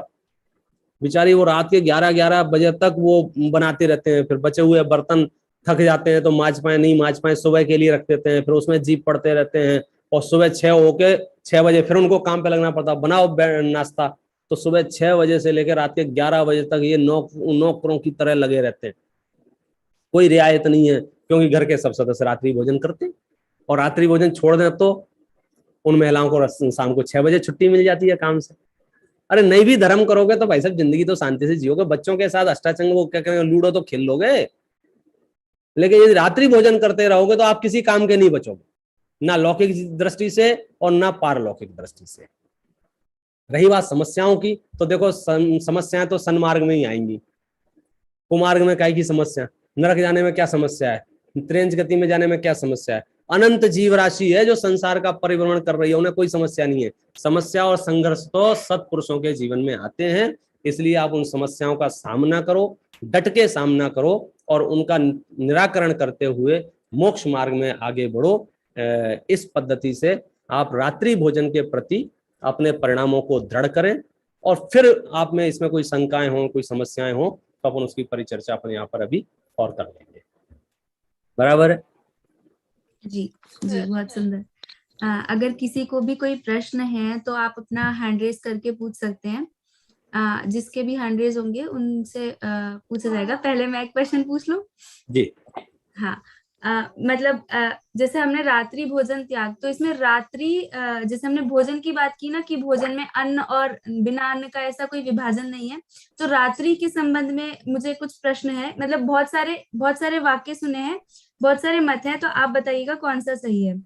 ऐसा सुना है कि जैसे हर डेली न्यूज़पेपर में टाइम आता है कि आज का सनसेट इतना है, या अभी मैंने गूगल किया कि आज का सनसेट था 6:22 पे, तो 6:22 के बाद नहीं खाना। वो दूसरा सुना है कि जिस समय का सनसेट हो उससे 48 मिनट पहले से नहीं खाना। तीसरा ऐसा सुना है कि जो संधि काल होता है उसमें ज्यादा हिंसा होती है, तो शाम को नहीं खाना, मतलब उसमें ज्यादा हिंसा रहती है। और चौथा जो हमें पता है कि लोग ऐसा नियम ले लेते हैं कि मैं 7 बजे तक नहीं खाऊंगा, 6:30 तक नहीं खाऊंगा। तो क्या एक्चुअल में क्या होता है रात्रि भोजन का त्याग? बहुत बढ़िया। देखिए, रात्रि भोजन के संबंध में बहुत स्पष्ट है।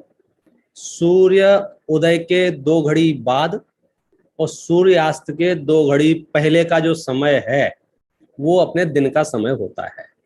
और अपने यहाँ सुबह सुबह तो खाने में कोई समस्या है नहीं, क्योंकि सब लोग नहा धो के उठ के मंदिर जाते हैं, पूजा पाठ करते हैं, आहार वगैरह देते हैं, उसके बाद ही भोजन ग्रहण करते हैं। समस्या आती है शाम के भोजन में, और ये समस्या खास करके उन लोगों को आती है जिनकी लाइफ स्टाइल वेस्टर्न कल्चर पे डिपेंड है, जिनकी लाइफ स्टाइल में ब्रेकफास्ट इंक्लूड है। क्योंकि जैसे ही आप एक बार ब्रेकफास्ट ले लेते हैं तो आपके पेट में कुछ ना कुछ पहुंच जाता है, और जैसे ही कुछ पहुंच गया और वो मात्रा में थोड़ा भी ज्यादा पहुंच गया तो फिर आपका लंच लेट हो जाता है, भोजन लेट हो जाता है, और भोजन लेट हो जाता है तो शाम को फिर आपको भूख नहीं लगती है। फिर मन मार के आधे जनी तो शाम को इसलिए भोजन करते हैं कि खा लो भैया, नहीं तो रात को भूख लगेगी ऐसे भी वाक्य मैंने सुने हैं। इसलिए सबसे पहले ब्रेकफास्ट यदि आप करते हैं तो आप ब्रेकफास्ट फ्रूट का करें, फलों का ब्रेकफास्ट करें। आप जितने भी तरह के मौसमी फल हों आपके यहाँ जो आते हों, आप फलों से ब्रेकफास्ट कर लें। इससे आपकी भूख पे कोई बहुत बड़ा असर नहीं पड़ेगा, घंटे 2 घंटे में वो हजम हो जाते हैं और आपकी भोजन आप कर सकते हैं। सुबह 10 से 11 के बीच में यदि आप भोजन कर सकते हैं तो निस्संदेह आपको शाम को सूर्यास्त के 2 घड़ी पहले आपको भूख लगी ही आएगी। आप पूछोगे कुछ है क्या खाने को, कुछ है क्या, फिर आप गलती मत कर देना कि थोड़ा बहुत ले लिया आपने, नहीं तो फिर भूख चली जाएगी, फिर रात के 11 बजे 8 बजे 9 बजे फिर कब आएगी वापस। इसलिए सामान्य तौर पर 2 समय पर्याप्त है इस जीव के लिए, एक सुबह 10 से 11 और एक शाम को 5 बजे के आसपास। कोई विशेष शरीर से कमजोर हो तो वे सुबह सुबह ब्रेकफास्ट यूज कर सकते हैं, और दिन बड़े होते हो तो दोपहर में ब्रेकफास्ट यूज कर सकते हैं। और ब्रेकफास्ट के सबसे बढ़िया चीज है फलाहार। दूसरी कोई भी चीज लेते हैं तो मात्रा उसकी बहुत अल्प कर देना, बहुत अल्प मात्रा कर देना, सिर्फ इसलिए कि वो भूख सही नहीं जा रही है, काम में डाइवर्जन हो रहा है, भटक रहा है मन, तो थोड़ा सा आप अल्पाहार ले ले जाए, तब तो कोई समस्या नहीं है। लेकिन जो लोग ये भ्रम में हैं, कौन सा, कि मेरे 7 बजे का नियम है, मेरे 8 बजे का नियम है, मेरे 9 बजे का नियम है, आपका जैसा जो भी नियम है आप पालें, बहुत अच्छी बात है, कम से कम 7-8 बजे का नियम है, हम आपको धन्यवाद देते हैं। लेकिन ये भ्रांति ना पालें कि मैं रात्रि भोजन का त्यागी हूं। ब्रांडिंग गड़बड़ी ना करें, आपकी शक्ति नहीं है, परिस्थिति नहीं है, और आपने 7, 7.5, 8 जो भी ले रखा है, धन्यवाद, कम से कम इतना तो लिया है, इसलिए हम आपकी निंदा नहीं करेंगे। लेकिन हम साथ में ये कहेंगे लोगों को इस तरह से मिसगाइड ना करें, मेरे तो रात्रि भोजन का त्याग है साहब, मेरे तो, आप हमेशा हाथ जोड़ के खड़े रहें साहब गलती है, मेरे रात्रि भोजन का त्याग हो नहीं पाया है, मैं रात्रि भोजन का त्याग करूंगा। आप क्रेडिट ना लें रात्रि भोजन के त्याग का, अन्यथा क्या होगा, आपके आसपास के लोग समझेंगे हाँ यही रात्रि भोजन है, तो आपके घर तो जन्म से ही लंगड़े लूले पैदा होंगे रात्रि भोजन के मामले में, शरीर के मामले में नहीं, रात्रि भोजन के मामले में। वो 2 साल का बच्चा देख रहा है कि नाना जी, आप समझे, बाल सफेद हो गए हैं, लाठी पकड़ के चल रहे हैं, नहीं बोले बाबा जी के 8 बजे का त्याग है, तो वो बच्चा तो बेचारा पैदा होते तब से ही सीख रहा है ना, रात्रि भोजन अर्थात 8 बजे का त्याग। ये मिसअंडरस्टैंडिंग क्रिएट ना हो, इसलिए सूर्यास्त से पहले पहले ही भोजन करना चाहिए, 2 घड़ी पहले दी बेस्ट। कदाचित कुछ रह भी जाए तो सूर्यास्त होने से पहले तो कर ही लेना चाहिए। जी थैंक यू। तरुणा जी, आपका हैंड रेज है, आपको अनम्यूट करूं?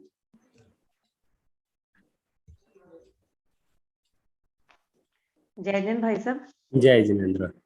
भाई साहब, मेरा प्रश्न था कि जैसे रात्रि में किसी स्त्री का खुद का भोजन पानी का त्याग है बिल्कुल जी, लेकिन उसे फैमिली के क्राइसिस के कारण फैमिली को देना पड़ता है, तो इसमें भी दोष ही लगेगा?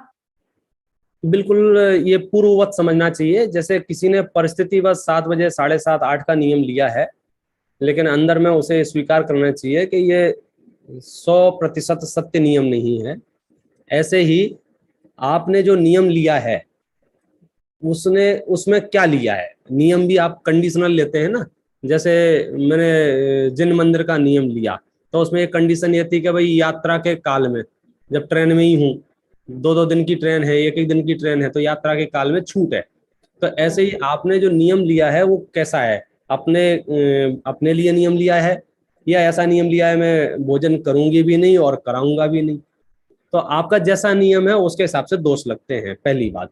दूसरी बात यह है कि आप नहीं करते हैं, ये बहुत बढ़िया बात है, और यदि आपको कराना भी नहीं पड़े तो ये उससे और सुंदर बात है, लेकिन दोनों समान नहीं है। कभी ऐसा नहीं समझना कि दोनों समान है, अब कराने में पाप तो लगता ही है इसलिए चलो अब मैं भी कर ही लेता हूँ या मैं भी कर ही लेती हूँ, इस मार्ग में आगे नहीं बढ़ना। उपदेश तो जो दिया जाता है ऊपर बढ़ने के लिए दिया जाता है। आप जो भोजन कराते हैं, पंडित लोग, विद्वान लोग उसमें भी खूब दोष बताएंगे, तो उससे आप ये ग्रहण नहीं कर लेना कि अब वो कराने में तो दोष लग ही रहा है इसलिए कर भी लो। नहीं नहीं, अगर आप कर भी लो पे आ जाओगे तो वो दोष 4 गुना 10 गुना 50 गुना ज्यादा हो जाएगा। आपको कराना पड़ रहा है, ये आपकी परिस्थिति है, उसमें कई हेतु हो सकते हैं, अब उन पर चर्चाएं करना खतरों से खाली नहीं रहते हैं, इसलिए यही विराम देना चाहिए। हर घर की परिस्थिति अलग है। सर्व करने से कैसे इतना बचें? ही है। जैसे मेहमान आदि आते हैं, वो अगर रात में आते हैं, हम रात में नहीं खाते और हम उन्हें अन्न कभी नहीं परोस रहे हैं, और अगर कुछ भी ऐसा, अगर जैसे आपने बताया था फल वगैरह आदि उनके सामने परोस रहे हैं, तो कैसे बचे? अब उनके आने पर हम उन्हें खाली पानी देकर तो भगा नहीं सकते। नहीं, ये आपको विचार करना चाहिए कि हम पानी देके क्यों नहीं भगा सकते। मतलब ऐसा कोई एग्रीमेंट नहीं हुआ है उनके साथ में कि वो आएंगे तो हमको भोजन कराना ही पड़ेगा, बल्कि उनको ये मैसेज लेके जाना चाहिए कि हम गलत घर में घुस गए हैं बिल्कुल या हम गलत हैं। और डिपेंड करता है कि आपके रिलेशन कैसे हैं, मेहमान कौन है। सब जगह नेतागिरी बताने की जरूरत नहीं है, किसी को इंसल्ट महसूस कराने की जरूरत नहीं है, अपमानित करने के लिए धर्म परंपराएं नहीं है कि हम जबरदस्ती किसी से खुन्नस निकालने के लिए, उन्हें चिढ़ाने के लिए नहीं। ये तो बहुत भद्रता विनम्रता पूर्वक बात है कि भैया मेरे इस जाति का नियम है, ना करूंगा ना कराऊंगा, मुझे माफ कर देना। आप दिन में आए होते तो मैं आपको अमृतमयी भोजन अपने हाथ से बना के खिलाता, लेकिन अभी मेरी सामर्थ्य नहीं है। आप इस टाइप की नेतागिरी नहीं बताना, अरे हमारे यहाँ आए थे हमने तो ऐसे ही भगा दिया, हमने नहीं पूछा उनको। आपकी भाषा से आपके व्रतों की परिपक्वता पता चलती है। आपके नियम त्याग आपके अभिमान के लिए नहीं है, आपकी विनम्रता के लिए। आपके नियम त्याग को देख के सामने वाला अगर नियम त्याग ले ले तो नियम त्याग है। और आप नियम नेतागिरी बताएं और दूसरे का अपमानित महसूस कराएं क्योंकि आपने उससे 4 दिन पहले छोड़ दिया है, उसके लिए भी नहीं है। इसलिए सावधानी तो यही रखना चाहिए, मेहमानों को भोजन ना कराना पड़े, कदाचित कराना ही पड़े, कोई ऐसे भी मेहमान हो जाते हैं तो उनको हम कैटेगरी वही है, फिर से हम अन्न छोड़कर, क्योंकि अन्न में आरंभ अधिक होगा, हम फ्रूट की व्यवस्था करें। हम फ्रूट छोड़ के शरबत की व्यवस्था करते हुए, हम पानी की व्यवस्था करते हुए, जहां जैसा योग्य हो वैसा निर्णय करना। कई चीजें हम स्व विवेक पर छोड़ेंगे, शास्त्र की गद्दी से गलत पोषण नहीं करवाएंगे, हम अपने विवेक पर, अपनी परिस्थितियों पर छोड़ेंगे। जो कमजोरियां हैं वो मेरी हैं, जो अच्छाइयां हैं वो जिनवाणी की हैं। इस न्याय से व्रत पलते हैं। जी भाई साहब, आजकल बल्कि अगर छोड़ते हैं ना ऐसा कि जैसे हमारा नियम है कि ना खुद करते, पानी भी नहीं पीते और कोई आता है बस, तो मेहमान भी ऐसे आने लगे हैं कि वो कहते हैं अगर दिन में जाना है तो किसी और रिश्तेदार के घर चल जाएंगे कि भोजन तो वहां मिल जाएगा, पर अगर हमारे घर रात को आ रहे हैं तो कहेंगे उनके यहाँ तो दूध ही मिलेगा, उसी टाइम पे पहुंचेंगे बस यही हमारा गौरव है कि सब मनुष्य हैं और सब अंडरस्टैंड करते हैं। यदि आप पवित्रता से जिन व्रतों का पालन करते हैं तो सब आपको बहुत स्वीकार करेंगे और आपको शुरुआत में हो सकता है व्यंग करें, लेकिन एक तरह से वो आपको भगवान मानने लग जाएंगे इस जी भाव में। अरे ये तो देवता है भैया, इससे बच के रहो। बिल्कुल। अभी हाँ, मैं ये मतलब एक एग्जाम्पल के तौर पे बता रही हूँ अपनी ये बात कि जैसे मैं अभी अपनी नंद की आई हुई, उनके ऑपरेशन हुआ है उनका, तो उनकी फैमिली में ये लोग रात को करते हैं भोजन, लेकिन मैंने पहले कंडीशन रख दी थी कि मैं आपके घर जितने दिन रहूंगी उतने दिन मैं तो नहीं दूंगी, मैं तो सर्व भी नहीं करूंगी। तो कह देते हैं कि शाम को बना के रख दो हमारा, हम अपने आप उठा के ले लेंगे। अब बच्चे अगर आए अपनी शॉप से, सब अपने आप ले ला के काम खत्म। बस इतनी बात है। बहुत बढ़िया जी। जी, और किसी का? अजित अंकल जी आपका? हाँ, आप बोलिए।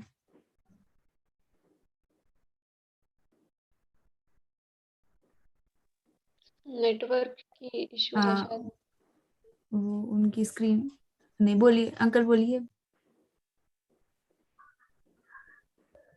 नाम फिर से एक बार रिपीट कर दीजिए।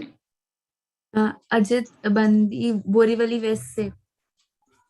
जय जिनेंद्र। जय जिनेंद्र भाई साहब, जय जिनेंद्र, बोलिए।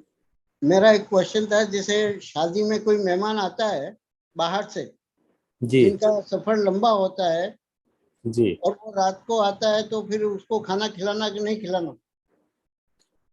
निर्भर करता है आप तो रखनी या नहीं रखनी? नहीं, समझ गया। आप किस भूमिका में हैं वैसा निर्भर करता है, और मेहमान किस स्तर के हैं वैसा निर्भर करता है। नहीं, रिश्तेदार लोग वगैरह ही होते हैं। हाँ जी, रिश्तेदार ही होते हैं। समझ गया। रिश्तेदार भी अंडरस्टैंड करते हैं। यदि आपका पूरा जीवन बहुत धार्मिक है तो रिश्तेदार, पता है, होटलों पे इधर उधर खा खू के आपके घर में आएंगे और कहेंगे भाई साहब आप निश्चिंत रहो, हमारा भोजन हो गया है। हमारी छवि अगर उस जाति की है और कदाचित कोई आ ही जाता है और आपको खबर है, तो आप दिन में बना के रख देवे। मतलब कहने का मतलब ये है कि जो अपवाद मार्ग होंगे उनका उपदेश नहीं दिया जाएगा। आप अकेले में मुझसे पूछेंगे तो मैं कह दूंगा हाँ करा देना यार, क्यों लड़ाई, लेकिन उसका उपदेश नहीं, वो कमजोरी के खाते में जाएगा, वो गौरव के खाते में नहीं जाएगा। सामने वाले को भी एहसान होना चाहिए, पता चलना चाहिए कि आपकी वजह से मुझे तकलीफ हुआ है, तो सामने वाला खुद ही संकोच करेगा। और आजकल तो वैसे ही वो गया जमाना जब चाहे कोई आ जाता था, अब तो 3 फोन करके एक बार बेचारे आ पाते हैं, उसमें भी आप परमिशन दोगे तो। इसलिए अब पहले जैसी परिस्थितियां नहीं रह गई हैं। पहले दूर देश से लोग आते थे, साथ में भोजन नहीं लाते थे, और भोजन के लिए नहीं पूछना बहुत बड़ा अपराध माना जाता था। आजकल भोजन के लिए नहीं पूछना कोई अपराध नहीं माना जाता है, क्योंकि उसे पता है, वो तो उल्टा कहते हैं भैया आप आने से पहले खबर कर देते तो हम बना के रख लेते, तो हमने नहीं बनाया है। तो इस देश काल परिस्थिति व्रतों के अनुकूल है। आप निश्चिंतता से अपने व्रतों का पालन करिए, और कभी कोई परिस्थिति ऐसी बन ही जाए तो आप अपने स्वविवेक से उसमें निर्णय ले सकते हैं। कहीं भी अगर शादी के कार्ड में अगर लिखा दे कि भोजन व्यवस्था 7 बजे तक है और जी, वो 9 बजे आता है, ठीक है ना? जी जी, तो फिर वो सामने वाले को बुरा नहीं लगेगा, हमको भोजन के लिए नहीं पूछा, बिल्कुल भोजन नहीं बिल्कुल, खिलाया। बहुत बढ़िया प्रश्न है। और हम सबको इन्होंने जो जिस ओर अपना इशारा किया वो ये है कि एक तो हमने सम्मान से कार्ड भेजा है उसको, 7 बजे का अपन ने लिख दिया है, लेकिन 7:30 बज गए, 8 बज गए, 9 बज गए, अब हम उसको वापस भेजते हैं, तो एक तरह का ये भी एक अपमान जैसा ही है सामने वाले की दृष्टि से। अपन भले ही उसको धार्मिक दृष्टि से देख रहे हैं, तो इसका क्या इलाज है? तो इसका पहला इलाज तो ये है कि जो लोग सार्वजनिक तौर पर रात्रि भोजन का त्याग चाहते हैं ना हो, उन्हें भोजन अधिकांश सुबह का ही रखना चाहिए। 10 बजे से, 11 बजे से, 12 बजे से। 12 बजे से आप भोजन चालू करोगे तो लेट लतीफ आदमी भी शाम के सूर्यास्त होने तक आ ही जाएगा, कोई लेट होगा नहीं। 12 बजे चालू होगा, 3 बजे तक, 4 बजे तक, इससे ज्यादा भोजन चलता नहीं है। तो हमें ये सावधानी रखनी होगी कि हम भोजन का टाइम शाम का स्लॉट ना सिलेक्ट करते हुए हमें आफ्टरनून का या मॉर्निंग का सेशन रखना चाहिए, ताकि वो समस्या हमारे सामने नहीं आए। बेटर यही है। जय जी। जी, बहुत सुंदर। अभी बहुत सारे लोग सामने वाला आएगा तो उसको करना नहीं पड़ेगा, और 2-4 लोग नाराज हो जाएं तो उनकी नाराजगी सहन कर लेना, बस आप नाराज नहीं होना। आप हमेशा हाथ जोड़ के खड़े रहना कि साहब गलती हो गई, हमारी गलती है, हम आपको भोजन नहीं करा पाए, हमारी गलती है, ऐसा बोलोगे तो कोई समस्या नहीं है। आप ये कहोगे तुम्हारी गलती है, हमने तो 7 बजे लिखा था, 7:30 पे क्यों आए? नहीं, हमारी गलती है साहब, हमारी गलती। तो अब जहां विनम्रता आ जाती है वहां आधे झगड़े खत्म हो जाते हैं। जहां ईगो आती है वहां से शुरू होते हैं विषम बात, तो सामने वाला बुरा नहीं मानेगा। आप बस उसको परिस्थिति से परिचित करा दो, भैया मैंने गुरुजी से नियम लिया है, मैं नहीं करा पाऊंगा, तो सामने वाला कहेगा कोई बात नहीं, कोई बात नहीं, आप मत कराइए, मैं अपनी जुगाड़ कर लूंगा। जी, प्राजक्ता जी, आप प्रश्न ले लीजिए। जय जिनेन्द्र पंडित जी। जय जिनेन्द्र। मेरा प्रश्न, अभी यहाँ का, हम जहाँ कोल्हापुर में रहते हैं, जैन समाज है, इतना स्वाध्यायी समाज नहीं है इधर जी। तो रात्रि के कार्यक्रम आयोजन रहते हैं, जैसे 31st में भी रहते हैं, और बाकी जो भी जैन ग्रुप्स के प्रोग्राम्स रहते हैं। तो मेरी बच्ची को मैंने कभी रात को खाना परोसा नहीं है और वो खाती भी नहीं है, लेकिन ऐसे आयोजन में जाने के बाद वो अलग बैठी रहती है कि सब लोग रात के 11-12 बजे खाना चलता रहता है। तो ऐसे में समाज का भी क्या कर्तव्य है कि देखो एक पक्ष अलग हो जाता है तो उनको लगता है बच्चियों को कि मैं अलग पढ़ती जा रही हूँ सबसे। तो ऐसे में बच्चियों को भी क्या समझाना और समाज को के लिए भी क्या कर्तव्य है? देखो, इसमें मुझे जो नजर आता है वो 2 तथ्य नजर आते हैं। एक तो हम अवसर्पणी काल में जी रहे हैं, वातावरण विषम और विषम और विषम होता जाएगा, आपको संघर्ष करके कर्म काटने हैं, इतना आप तय है। ना समाज सहयोग करेगा आपका, ना परिवार सहयोग करेगा, आपको अकेले मोक्ष जाना है, आप ये मन में बैठा लो। कारण ये है कि अब हम समाज को कैसे समझाएं। पहले क्या होता था, मेरे को जो स्मरण है, पूरे मोहल्ले में कोई एका शराबी होता था, बेचारा छिपके पीता था, शर्म आती थी उसे, लज्जा आती थी। धीरे धीरे वे 2 हो गए, फिर 4 हो गए, फिर 8 हो गए। अब स्थिति ऐसी हो रही है, जो नहीं पी रहे हैं उन्हें शर्म आ रही है, बेचारे छिपके निकल जाते हैं उधर से, चलो यहाँ तो शराबी बैठे। पहले शराबी छिपते थे, अब जो बेचारे नहीं पी रहे हैं वो छिप रहे हैं कि इनके चक्कर में अपन नहीं आए, फालतू टाइम खराब हो जाएगा अपना। तो हमारी कुरीति की तादाद इतनी बढ़ती जा रही है कि जो परिस्थिति आप बता रहे हैं, आपने कहा कि हमारे यहाँ स्वाध्याय नहीं है, इसमें स्वाध्याय की जरूरत नहीं है, ये कुलाचार है। अनपढ़ से अनपढ़ आदमी भी रात्रि भोजन का त्यागी होता है, कॉमन सेंस वाली बात है। लेकिन अब वो कॉमन सेंस भी इतना दूर चला गया है, तो वो संख्या बहुत हो गई है और यहाँ 1-2 लोग बचे हैं। तो हमारी तो यही कोशिश रहेगी कि कम से कम कोई भी जैन समाज का कार्यक्रम रात्रि में भोजन वाला आयोजित होना ही नहीं चाहिए। मैं तो वर्तमान में जितने भी धर्म के उपदेशक हैं, मुनिगण हैं, वक्ता हैं, उन सबसे निवेदन करता हूं कि इनको बहुत स्पष्ट रूप से, क्योंकि यदि संस्कृति को सुरक्षित रखना है, यदि अपनी पहचान बनाए रखना है, तो ये कदम हमें उठाना ही पड़ेगा। व्यक्तिगत कोई भोजन करे उसकी कमजोरी हो सकती है, लेकिन हम सामूहिक रूप से भोजन का आयोजन करें, ये हमारी बहुत बड़ा अपराध है। कम से कम समाज के स्तर पर ये नहीं होना चाहिए। फिर भी हो रहा हो तो हमें समाज से उलझना नहीं चाहिए। हमें अपने बच्चों को पुरस्कृत करना चाहिए, सम्मानित करना चाहिए, आत्मगौरव दिलाना चाहिए कि कोई बात नहीं है बेटा, पूरी समाज तुम्हारे साथ नहीं है, तुम अकेले भी क्यों हो, लेकिन सत्य के साथ खड़े हो, तुम्हें इसका सुफल अपने जीवन में मिलेगा, तुम शारीरिक और मानसिक रूप से स्वस्थ रहोगे। हमें इसी तरह से मुकाबला करना पड़ेगा। आप क्या समझ रहे हो, छठे काल तक पूरा गांव गांव, गली गली, मोहल्ले मोहल्ले में आतंकवादी मिलेंगे? अभी तो संख्या बढ़ रही है ना उनकी, पहले 2-4 होते थे, अब 100-200 होने लग गए। अब वो बड़े बड़े, आप समझे, ऐसे ये अवसर्पणी काल में परिस्थिति विषम होगी, और इस विषम परिस्थिति में हम भाग्यशाली हैं, हम अपने धर्म का निर्वाह कर सकते हैं। बस इतना सा है कि हमें आग्रह नहीं है कि दूसरे भी धर्म का निर्वाह करें, निवेदन है उनसे, आग्रह नहीं है। आग्रह हो जाएगा विषमवाद होगा, निवेदन होगा, माने तो ठीक, नहीं माने तो ठीक। मैं समाज के कर्णधारों से यहाँ से निवेदन कर सकता हूँ, आग्रह नहीं कर सकता। आग्रह रखूंगा तो फिर वही बात आ जाएगी।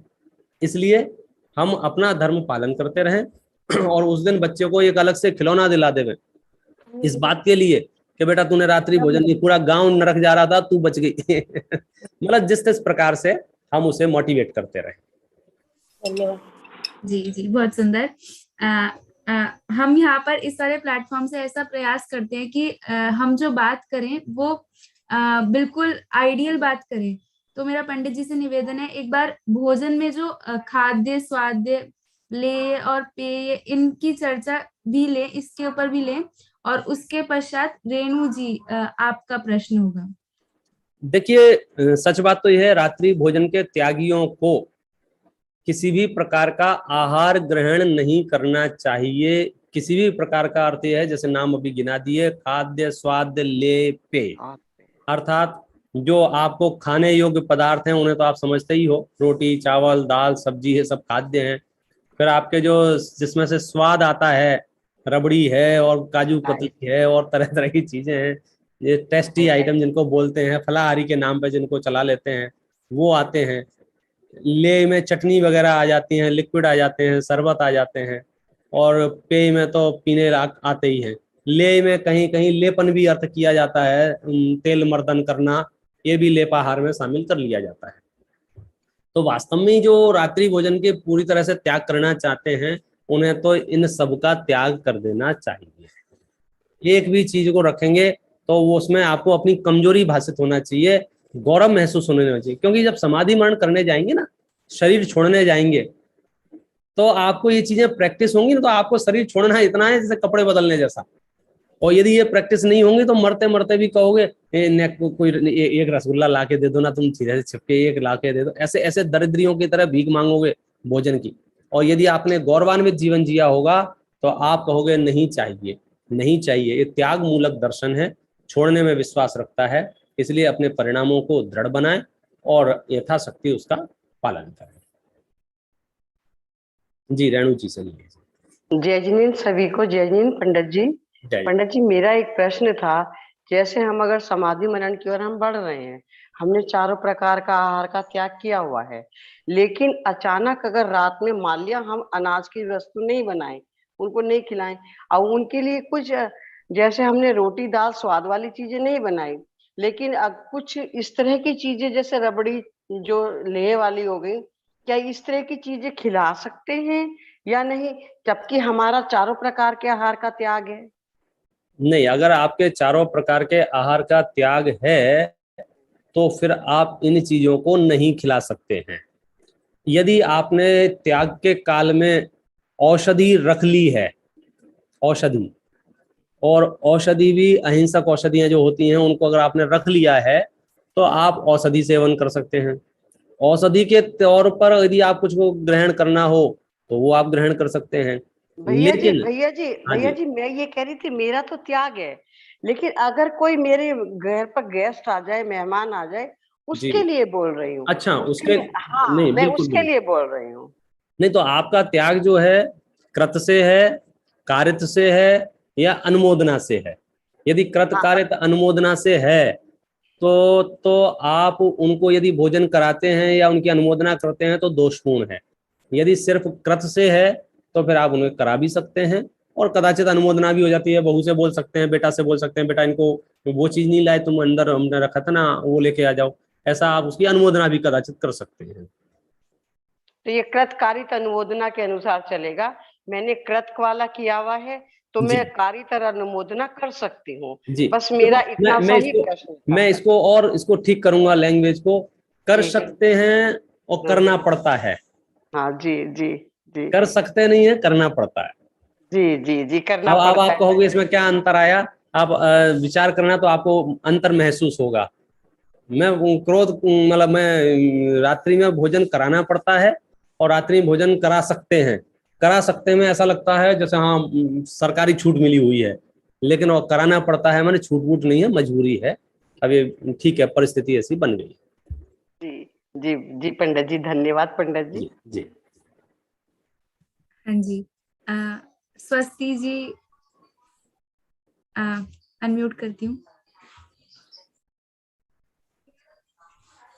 हाँ जी, मेरी आवाज आ रही है?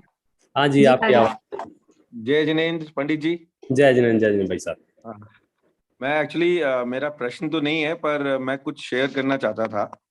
जी जैसा आप जानते हैं, यहाँ पर हम लोग भी, मैं और स्वस्ति दोनों जब बम्बई आए थे तो हम दोनों कॉर्पोरेट जॉब में ही थे। तो हमें ऐसा लगता था कि रात्रि भोजन त्याग क्या कहते हैं, ये इसमें बहुत मुश्किल है कॉर्पोरेट जॉब में साथ साथ में करने में।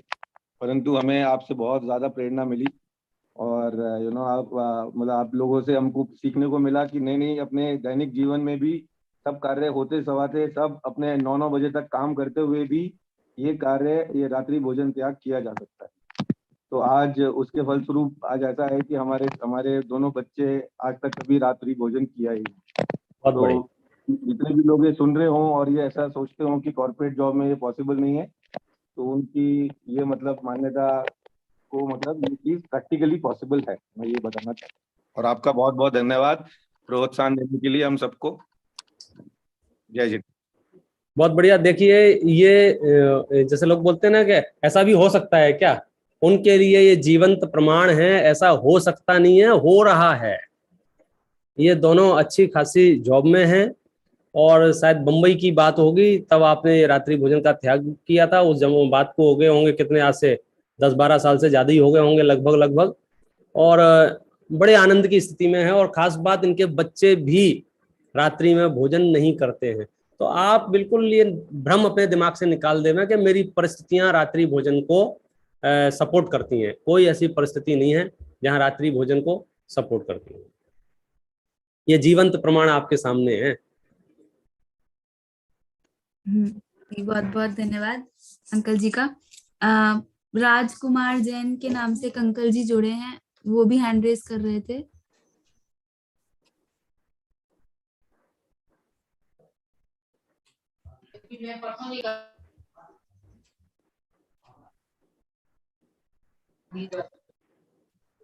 हाँ जी, अनम्यूट कीजिए। हाँ जी, वो अनम्यूट नहीं कर पा रहे हैं अंकल। कोई बात नहीं, आगे चलते हैं। अनम्यूट कीजिए अपने आप को। हाँ, कर लिया जी बोलिए। ये एक्चुअली रात्रि भोज का विषय एक बहुत गहन विषय है, और खाली अगर हम पंडित जी से ही पूछें कि हम ये करें और ये नहीं करें, तो ये चीज थोड़ी सी गलत हो जाती है। हम अगर जैसे सीनियर सिटीजन हैं और हम अपने बच्चों की शादियां या पूरा व्यवहार दिन में अगर करना चाहें, या ये प्रतिज्ञा लेवे कि हम दिन में करें, तो ये रात वाला मामला वैसे ही टल जाता है।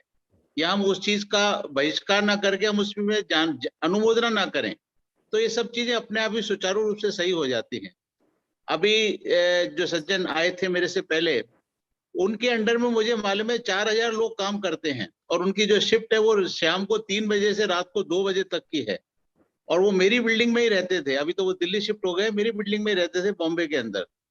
और आप मानिएगा कि मतलब वो शाम का खाना साथ में लेके जाते थे, 6 बजे खाते थे। उनको कोई वो लाग लपाट नहीं थी कि लोग वाग बोलते थे पार्टी में आप नहीं खाते, बोले नहीं खाते, कोई दिक्कत नहीं है, लेकिन मैं नहीं खाता, मेरा धर्म मुझे अलाउ नहीं करता है। तो ये भी एक तरीके से जब आप 25 लोगों के सामने रात्रि में नहीं खाते हैं या किसी को नहीं खिलाते हैं, तो आपके लिए एक बहुत अच्छी बात हो जाती है, सामने वाला आपसे उसी हिसाब से व्यवहार करता है। हर चीज में मैं पूछूं कि मैं रबड़ी खाऊं या नहीं खाऊं, ये सब चीजें अपने विवेक पे डिपेंड करती है। बच्चों को अगर हम शिक्षा देते हैं, बच्चों को अगर हम संस्कार देते हैं, बहुत ही अच्छी बात है। बच्चा अगर घर में नहीं खाएंगे तो बच्चा अपने आप ही संस्कार आ जाएंगे। हालांकि जितना भी ये पाश्चात्य संस्कार है जो बाहर से ही है, स्कूलों से पनपता है, जितने भी हम इंग्लिश स्कूल हैं, जितने भी अपने मिशनरी के स्कूल हैं, सब जगह ये रात्रि का खाना अनर्गल खाने वाली बात है। दूसरा जो भोजन की बात आई है, मैं पंडित जी अभी आपके सतपथ के उसमें गया था फाउंडेशन डे के अंदर, और मैंने जो देखा था कि जो शोले का खाना है, हालांकि खाना अगर शुद्ध है तो सब चीज शुद्ध है। मतलब आप देखिए 400-500 लोगों का खाना है, वो भी शुद्ध भोजन दिया गया है। हाल के मसाले पिसे हुए, हाल के आटा पिसा हुआ, सब चीजें सामने बनाई गई है। बनाने वाला ब्राह्मण और परोसने वाले यहाँ सब महिलाएं समाज की, ये भी एक कार्यरत होता है। मतलब हम जो सोचते हैं वो बड़े मतलब अलग अलग तरीके से सोचते हैं कि कौन झंझट करे, कैटर को दे दिया, कैटर क्या चीज यूज करता है हमें मालूम ही नहीं पड़ता। सब चीजें शामिल है रात्रि के भोजन के। एक्चुअली बात उतनी सी है कि हम कितने अवेयर हैं और हम ईमानदारी से क्या परंपराएं चलाना चाहते हैं। सिर्फ एक प्रमाद को पोषण करने के लिए हमारे पास एक मनी बैंक है, पैसा है, तो हम उसके माध्यम से वो कार्य करते रहते हैं, तो उससे एक बड़ी समस्या समझो आ जाती है। और उस समस्या के कारण से वो सारी चीजें अपने और विचित्र होने लग जाती हैं। उसकी जो विचित्रता है वो अलग टाइप की हो जाती है। इसलिए यदि हम सक्रिय हैं, अभी जैसे एग्जाम्पल कहा ना, ये वो उदाहरण है, 4-4 हजार लोग जिनके अंडर में काम करते हैं और सब पब्लिकली आप रात्रि भोजन नहीं करते हैं सूर्यास्त से पहले, कितने लोग आपसे प्रेरित होते हैं आप कल्पना नहीं कर सकते हो। इसलिए प्रेरित होवे और बस मन को पक्का बनावे। रही बात पूछने की, कन्वेंस होने की, करने की, तो ये बहुत बढ़िया चीज है। देखिए हर एक की परिस्थिति अलग अलग। ये चरणान योग का विषय है, मालूम है? चरणान योग एक जैसा नहीं थोपा जाएगा। द्रव्यान योग का विषय होगा, वो एक जैसा कहा जाएगा कि आपकी अनुभूति और सिद्धों की अनुभूति एक जैसी है। लेकिन चरणान योग के विषय में हमेशा ये वैरायटी रहेगी। और मैं कभी आपको ये भ्रम में नहीं डालूंगा कि दुनिया में सामने वाला जो वक्ता है या कोई है, ये लोग बहुत परफेक्ट लाइफ में जी रहे हैं, इनके आसपास तो वातावरण बहुत अच्छा होगा, इनके घर में तो कुछ नहीं होता होगा। ऐसा कुछ भी नहीं है। कौए सब जगह काले होते हैं, आपको बच के चलना है। आप ये समझ लीजिए, आप जिस देश में, जिस समाज में, जिस परिवार में जहां भी हैं, आप बच सकते हैं। आप ये धोखे में नहीं रहे मैं कुर्ता पजामा पहन के बैठ गया हूं तो मेरा पूरा खानदान एकदम सीधा मोक्ष जाने वाला होगा, कोई गारंटी नहीं है इस बात की। सबकी अपनी अपनी जीवन यात्रा है और अपने अपने निर्णय हैं। मैं उनको देखकर परेशान भी नहीं हूं और मैं उनके चक्कर में भी नहीं आ जाऊं। वे लोग मुझे प्रभावित भी नहीं कर पाएंगे और मैं उनके समझो उसमें भी नहीं आ जाऊं, इन्फ्लुएंस में, कि चलो अब कोई नहीं मान रहा है तो मैं भी खा लेता हूं। नहीं भाई साहब, पूरी दुनिया इधर से उधर हिल जाए, अपन उसमें शामिल नहीं हो सकते हैं। ये दृढ़ता आपको बहुत संबल प्रदान करेगी। जी नेक्स्ट। जी आशीष भैया, आपका हैंड रेज है। हाँ जी, अभी जैसे कि अभी कॉर्पोरेट वर्ल्ड की बात आई, जो सज्जन आए थे पहले, मैं भी कॉर्पोरेट वर्ल्ड से ही हूँ। तो अभी मैं चेन्नई यात्रा पे गया था। मैं जनरली 2 टाइम भोजन करने की अब मैं आदत डली है मेरे को। तो अगर अर्ली मॉर्निंग 7 बजे हो गया, 8 बजे हो गया, तो फिर 2 बजे कर लिया सेकंड बारी में, और 10-11 बजे हुआ तो शाम को 4-5 बजे कर लिया। तो चेन्नई यात्रा में भी ऐसा हुआ, जैसे दिन में भोजन हो गया, सुबह हो गया और दिन में भोजन हो गया 2 बजे के आसपास, 3 बजे के आसपास। तो उसके बाद रात को ना तो भोजन किया और ना ही पानी पिया। और मैं जनरली ऑफिस का काम मेरा 1 बजे तक चलता है रात को। तो इस तरह से डेली शेड्यूल भी चलता है। तो ऐसा है नहीं कि डिमांड है शरीर को, बॉडी को, और चाहिए चाहिए अपने को, तो किया जा सकता है। अपने अंदर सामर्थ्य है, बस हम हमारी सामर्थ्य छुपी रहती है, उसको हम पता कर लें तो बहुत अच्छा रहेगा सभी। यही था।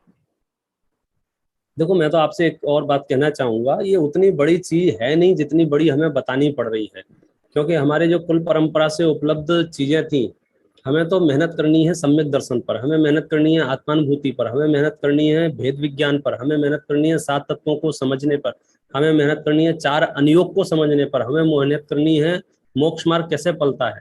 ये हमारा दुर्भाग्य है कि हमें मेहनत करनी पड़ रही है ABCD पर। ये तो जन्म से ही, पैदा होते ही वातावरण मिलना चाहिए, फिर भी नहीं मिल पाया है तो अपन मेहनत भी करेंगे और प्रेरणा भी देंगे। और उसके लिए साक्षात प्रमाण होने की वाली बात है ना, कि भाई आप तो पंडित हो, आपको क्या पता, कि भाई साहब कोई पंडित नहीं है, मतलब सबकी स्थिति लगभग एक जैसी है।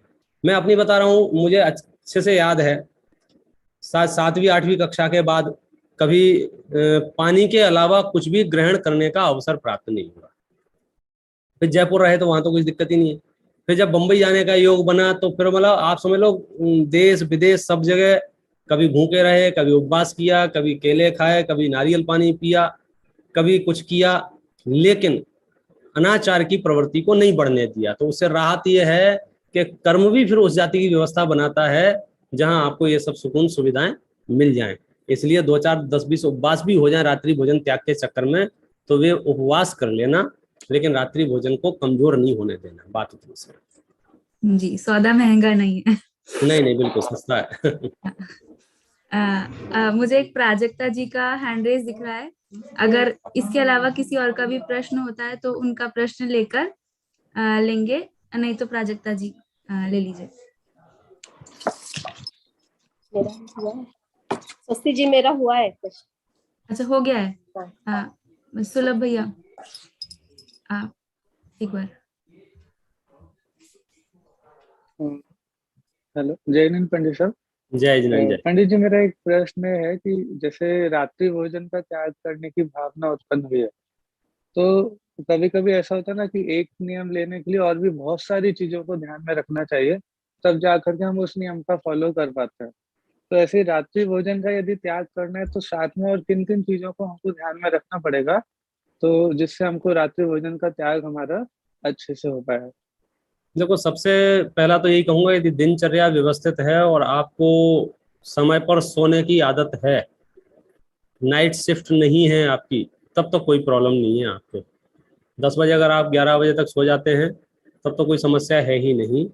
यदि हमारी दिनचर्या व्यवस्थित नहीं है तो फिर ये छोटे छोटे व्रत आपको तकलीफ में डाल सकते हैं। मुझे एक स्मरण याद है कि मैंने पानी भी छोड़ दिया था और 2 साल तक छोड़े भी रहा। फिर मेरी परिस्थिति अलग टाइप की हुई, रात के 12-12 1-1 बजे तक जगना पड़ रहा था। तो मुझे चुनाव करना था, या तो मैं जल्दी सोऊं या पानी पीऊं। यदि मैं 1 बजे तक भी जगूं और पानी भी ना पीऊं तो ये अपने साथ अन्याय हो जाएगा, कोई ना कोई ऑर्गन डैमेज होगा, कोई ना कोई शरीर में विकृति आएगी, बीमारियां लगेंगी, पेट खराब होगा, मतलब 100 तरह की तकलीफें आएंगी। और शास्त्र नहीं कहते हैं कि शरीर को तकलीफ में डालो। यदि आपकी दिनचर्या व्यवस्थित है तो आपको रात्रि भोजन में कोई समस्या नहीं आएगी।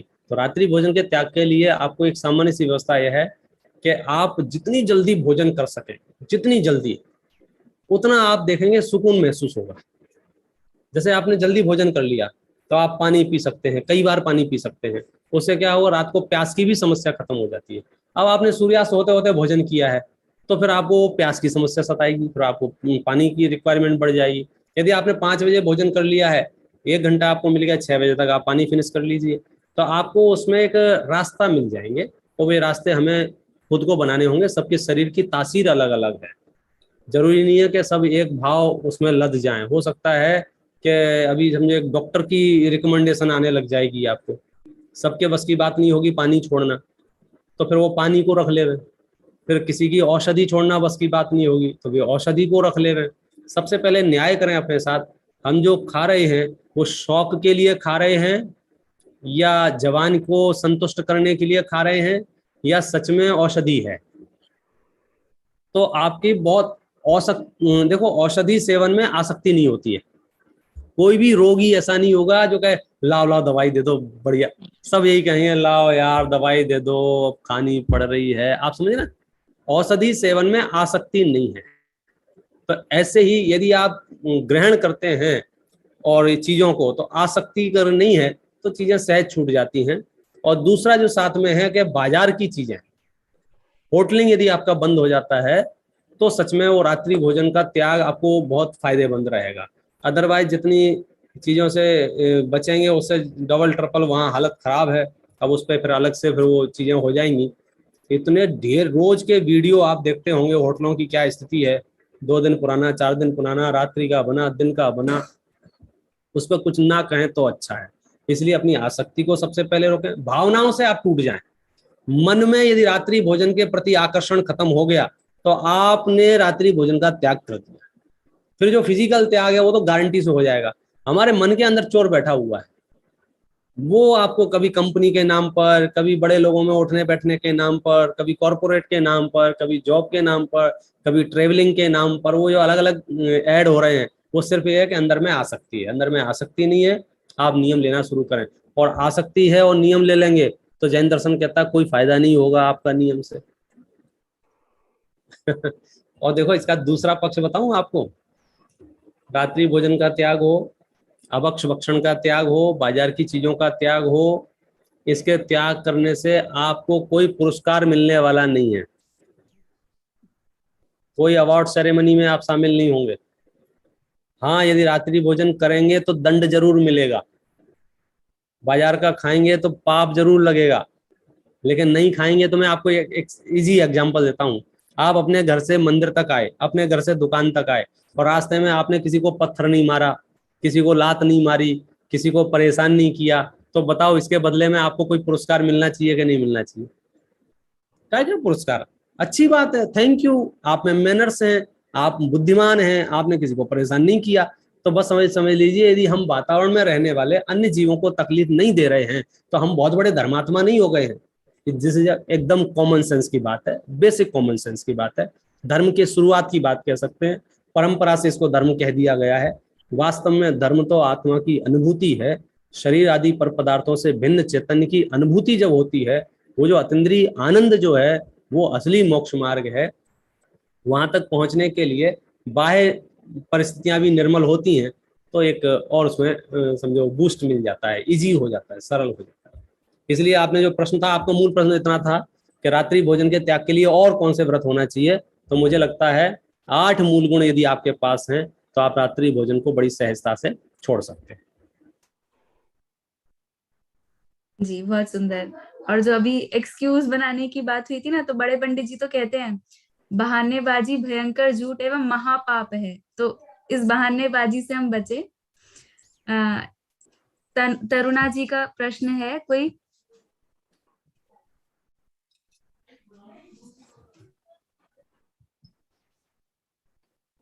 एक विषय रिकमेंडेशन आ रहा है डायरेक्ट मेरे पास के बाजार के खाने पर भी आप कोई सेशन लीजिए। जिन्होंने लिए होंगे पहले भी, सच में ही मनुष्य जीवन यदि आप अपना सुरक्षित रखना चाहते हैं तो आहार, निहार, विहार, इन 3 शब्दों के सम्यक अर्थ समझ के जीवन जियो तो आपका पूरी मनुष्य पर्याय बड़ी सुकून से निकल जाएगी। यदि यहाँ संतुलन नहीं है तो आप कहीं भी आहार करते हैं, कुछ भी आहार करते हैं, तो उसके जो दुष्परिणाम है कर्मों के, हिंसा के, वो तो है ही अलग टाइप के। इंस्टेंट आपको बहुत नुकसान उसके होते हैं, वो सब भुगत भोगी है उसके सब।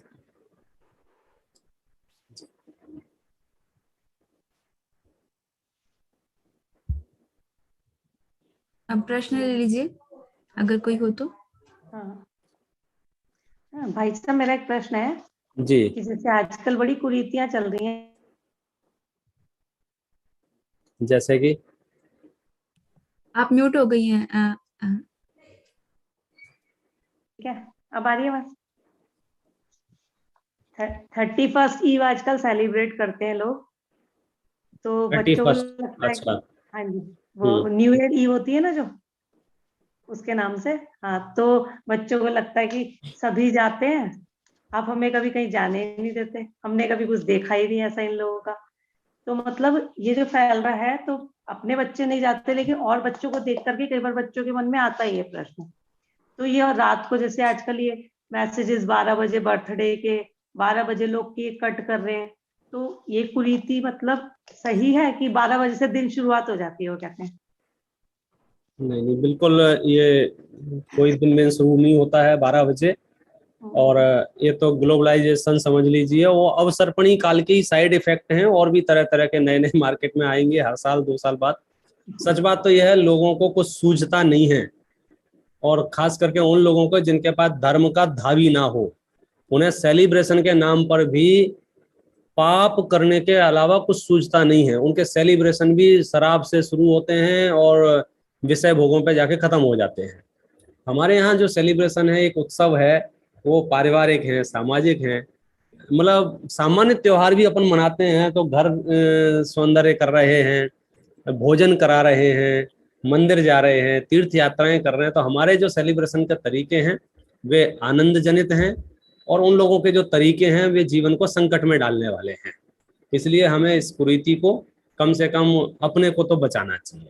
आधी रात को कोई सुबह शुरू नहीं होती है, वो सिर्फ धर्म का नुकसान होता है।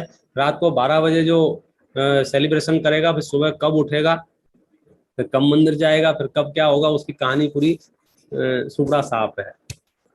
भाई इतना ही है, हम जिन परिस्थितियों में जी रहे हैं, आपको 2 बातें सीखनी होंगी कि हम उन परिस्थितियों को कभी कभी बदल नहीं पाते। आप अपने परिवार में, समाज में, तो हमें उन परिस्थितियों को देख देख के बेचैन भी नहीं होना है। मतलब अति आकुलता रख के हम जीवन नहीं जी सकते हैं। मेरी कोई सुनता नहीं है, मेरी कोई मानता ही नहीं है, और सबको मनमानी करनी है। अगर रोज रोज अगर यही वातावरण रखेंगे तो हमारा सामान्य जीवन भी बहुत क्लेशमय हो जाता है। तो हमें वहाँ अल्टीमेट स्वीकार करना पड़ेगा कि भैया इनकी ऐसी ही भवितव्यता है, ये हमारे घर में नरक जाने को ही पैदा हुए हैं, इसलिए मान नहीं रहे हमारी, ऐसा हमको सोचना ही पड़ेगा। ये कोई, मैं उनको शाप नहीं दे रहा हूँ, मेरी कोई दुर्भावनाएं नहीं है कि वे नरक जाएं, लेकिन क्या करें, मेरा वश नहीं चलता है। मतलब मैं ये कहना चाह रहा हूँ, परिस्थितियों को देखते हुए हम बेचैन भी नहीं हो, और हम उनकी अनुमोदना भी नहीं करें, हम उनका प्रोत्साहन भी नहीं करें, क्योंकि सबको सब पता है वो क्या होता है। मतलब कोई अपरिचित नहीं है, खास करके मीडिया के दौर में एक एक माता पिता को, एक एक पेरेंट्स को ये वस्तुस्थिति मालूम है कि उस लाइफ स्टाइल के दुष्परिणाम कितने हैं। फिर भी अगर कोई कुएं में कूदना चाहता है तो हम तो यही कहेंगे एज यू विश उसमें हम क्या कर सकते हैं भाई। सावधानी हटी, दुर्घटना घटी। उसका दूसरा उपाय ये भी है, मुझे अभी ख्याल आ गया तो कहता हूँ, सत्संगति बहुत जरूरी है। हमारे अच्छे मित्रों की संगति बहुत जरूरी है। हमारे बच्चों के पास दोस्त होना चाहिए, अच्छे दोस्त होना चाहिए, और उसका सबसे बेटर तरीका यह है कि आपके नगर में, आपके मोहल्ले में, आपकी गली में पाठशाला चलनी चाहिए। पाठशाला चलेगी तो आपके बच्चों को एक जैसी संगति के लोग मिलेंगे। पाठशाला नहीं चलेगी तो वो उन लोगों की संगति में रहेंगे बेचारे, जिनको कुछ भी नहीं पता है क्या सही है क्या गलत है। तो फिर हमारा बच्चा कभी कभी अकेले पड़ जाता है। यदि वो संगति में बड़ा होगा, उसके मित्र अगर वैसे होंगे, तो कोई संकट की समस्या नहीं। हम अकेले इसलिए पड़ गए हैं क्योंकि वो पाठशालाएं हमारी ठप हो गई हैं। पाठशालाएं छोड़ो, हमारा आपका सबका उठना बैठना ठप हो गया है, लाइफस्टाइल सब अपने अपने कमरे में बंद हो गए हैं। हम कहेंगे कमरे से बाहर निकलिए, बच्चों के लिए पाठशालाएं शुरू करें। मंदिर नहीं हो मोहल्ले में, अपने घरों में चालू करें। आसपास के 10-5 बच्चों को लेके बैठ जाएं, नमोकार मंत्र सिखाएं। कुछ नहीं आता हो ना, आपको ज्ञान का कुछ नहीं पता हो, सबको एक साथ बिठा लो, बोले पढ़ो नमोकार मंत्र 50 बार और चले जाओ, हो गई आज की पाठशाला। इतना भी काम आपने कर दिया तो उनके जीवन में वो संस्कार रहेंगे जो उन्हें सन्मार्ग पर कभी न कभी ले जाएंगे। मिले तो एक दूसरे से सत्संगति वाले लोग, सत्संगति वाले मिलेंगे तो उनसे सीखेंगे, कुसंगति वाले मिलेंगे तो उनसे सीखेंगे। हम बुद्धि पूर्वक ऐसे प्रयास करें कि सत्समागम बना रहे। भाई साहब आजकल जैसे रात को भी बच्चे जैसे कहते हैं, हम लोग शादी वगैरह में, किसी फंक्शंस वगैरह में रात को नहीं जाते दिन छिपने के बाद के, लेकिन अपने आजकल मंदिरों के कार्यक्रम इतने हो गए हैं, उसमें भी कई लोग तो 2-2 बजा देते हैं भक्ति संध्या के नाम से, और इतनी लाइटिंग इतना वो। तो बच्चों के मन में ये क्वेश्चन आता है कि मम्मी ये लोग भी तो शादी वाले काम कर रहे हैं, हम यहाँ क्यों आ रहे हैं? देखिए, इसमें थोड़ा सा हमको विवेक तो चाहिए। अलग अलग जगह, अलग अलग समय पर, अलग अलग परिस्थितियों में हम और आप सब धर्म करते रहे हैं। राजस्थान में एक रात जागरण की एक परंपरा पहले बहुत चलती थी। दिन में लोगों को समय नहीं मिलता था, अवसर नहीं होते थे, और शाम को ठंडक माहौल होता था, तो रात रात भर भक्तियां करते थे, सब तामझाम होता था। लेकिन वो तामझाम में ये लाइटिंग, भोजन, नाश्ता, स्नैक्स ये कुछ नहीं होते थे, सिर्फ भगवान की भक्ति होती थी। अखंड पाठ होते थे 24-24 घंटे के। तो वो तो समय समय पर उपलब्ध हुई तरीके हैं। शादी में जाना और मंदिर के कार्यक्रम में आना, एक तो इन दोनों की आपस में तुलना नहीं करना। दोनों के उद्देश्य, लक्ष्य, सब कुछ अलग अलग है। वहां विषय कषाय का पोषण है, यहाँ विषय कषाय का निषेध है। ये अलग बात है। यदि यहाँ बहुत अनाप शनाप आडंबर होता हो तो वो भी कुरीति है, लेकिन वो कुरीति भी यदि धार्मिक अनुष्ठान रूप है तो हम उसकी तुलना विषय कषायों से तो नहीं कर सकते हैं। इसलिए वहां जाके जो हम करते हैं मौज मस्ती, खाना पीना, डांस धमाका, मंदिर में आए हुए आयोजनों में जो हम करते हैं उसका विषय बदल जाने से हमारे परिणाम बदल जाते हैं। वहाँ पापरूप परिणाम होते हैं या पुण्यरूप परिणाम होते हैं। यद्यपि हमें इस बात की सावधानी रखना चाहिए कि अति आडंबर के कार्यक्रम हम आयोजित ना करें। जय जिनेंद्र पंडित जी। जी, रात्रि में भोजन करना और फल फ्रूट्स लेना दोनों में बराबर पाप है क्या? छोड़ने की प्रेरणा देंगे तो हम कहेंगे बराबर पाप है, और आप यदि ये कहोगे जब फ्रूट खाने में और अन्न खाने में बराबर ही पाप है तो फिर अन्न ही खा लेते हैं, तो हम कहेंगे नहीं नहीं, बराबर पाप नहीं है, अलग अलग है। स्यादवाद समझना, अपेक्षाएं समझना। यदि आप अपना स्तर नीचे गिराने को जाएंगे तो हम कहेंगे कि नहीं भाई साहब, ऐसा नहीं है। अन्न खाने में और फल खाने में बहुत अंतर है, क्योंकि अन्न को ग्रहण करने के लिए मनुष्य को अग्नि की आवश्यकता पड़ती है, फल को ग्रहण करने के लिए अग्नि की आवश्यकता नहीं पड़ती है। तो अग्नि प्रज्वलित करना, फिर भोजन बनाना, फिर उन बर्तनों को मांजना, धोना, पानी बहाना, अन्न के ग्रहण में एक अलग जाति की हिंसा है और फल के ग्रहण में अलग जाति की हिंसा है। यद्यपि दोनों रात्रि भोजन में शामिल हैं, तथापि बराबर नहीं है। बराबर उनके लिए हैं जो छोड़ना चाहते हैं, ग्रहण करना चाहते हैं उनके लिए नहीं है। हम तो पानी को भी बराबर कह देते हैं। अपेक्षाएं समझना सब जगह, अंतर को भी पहचानना और अपेक्षा भी समझना।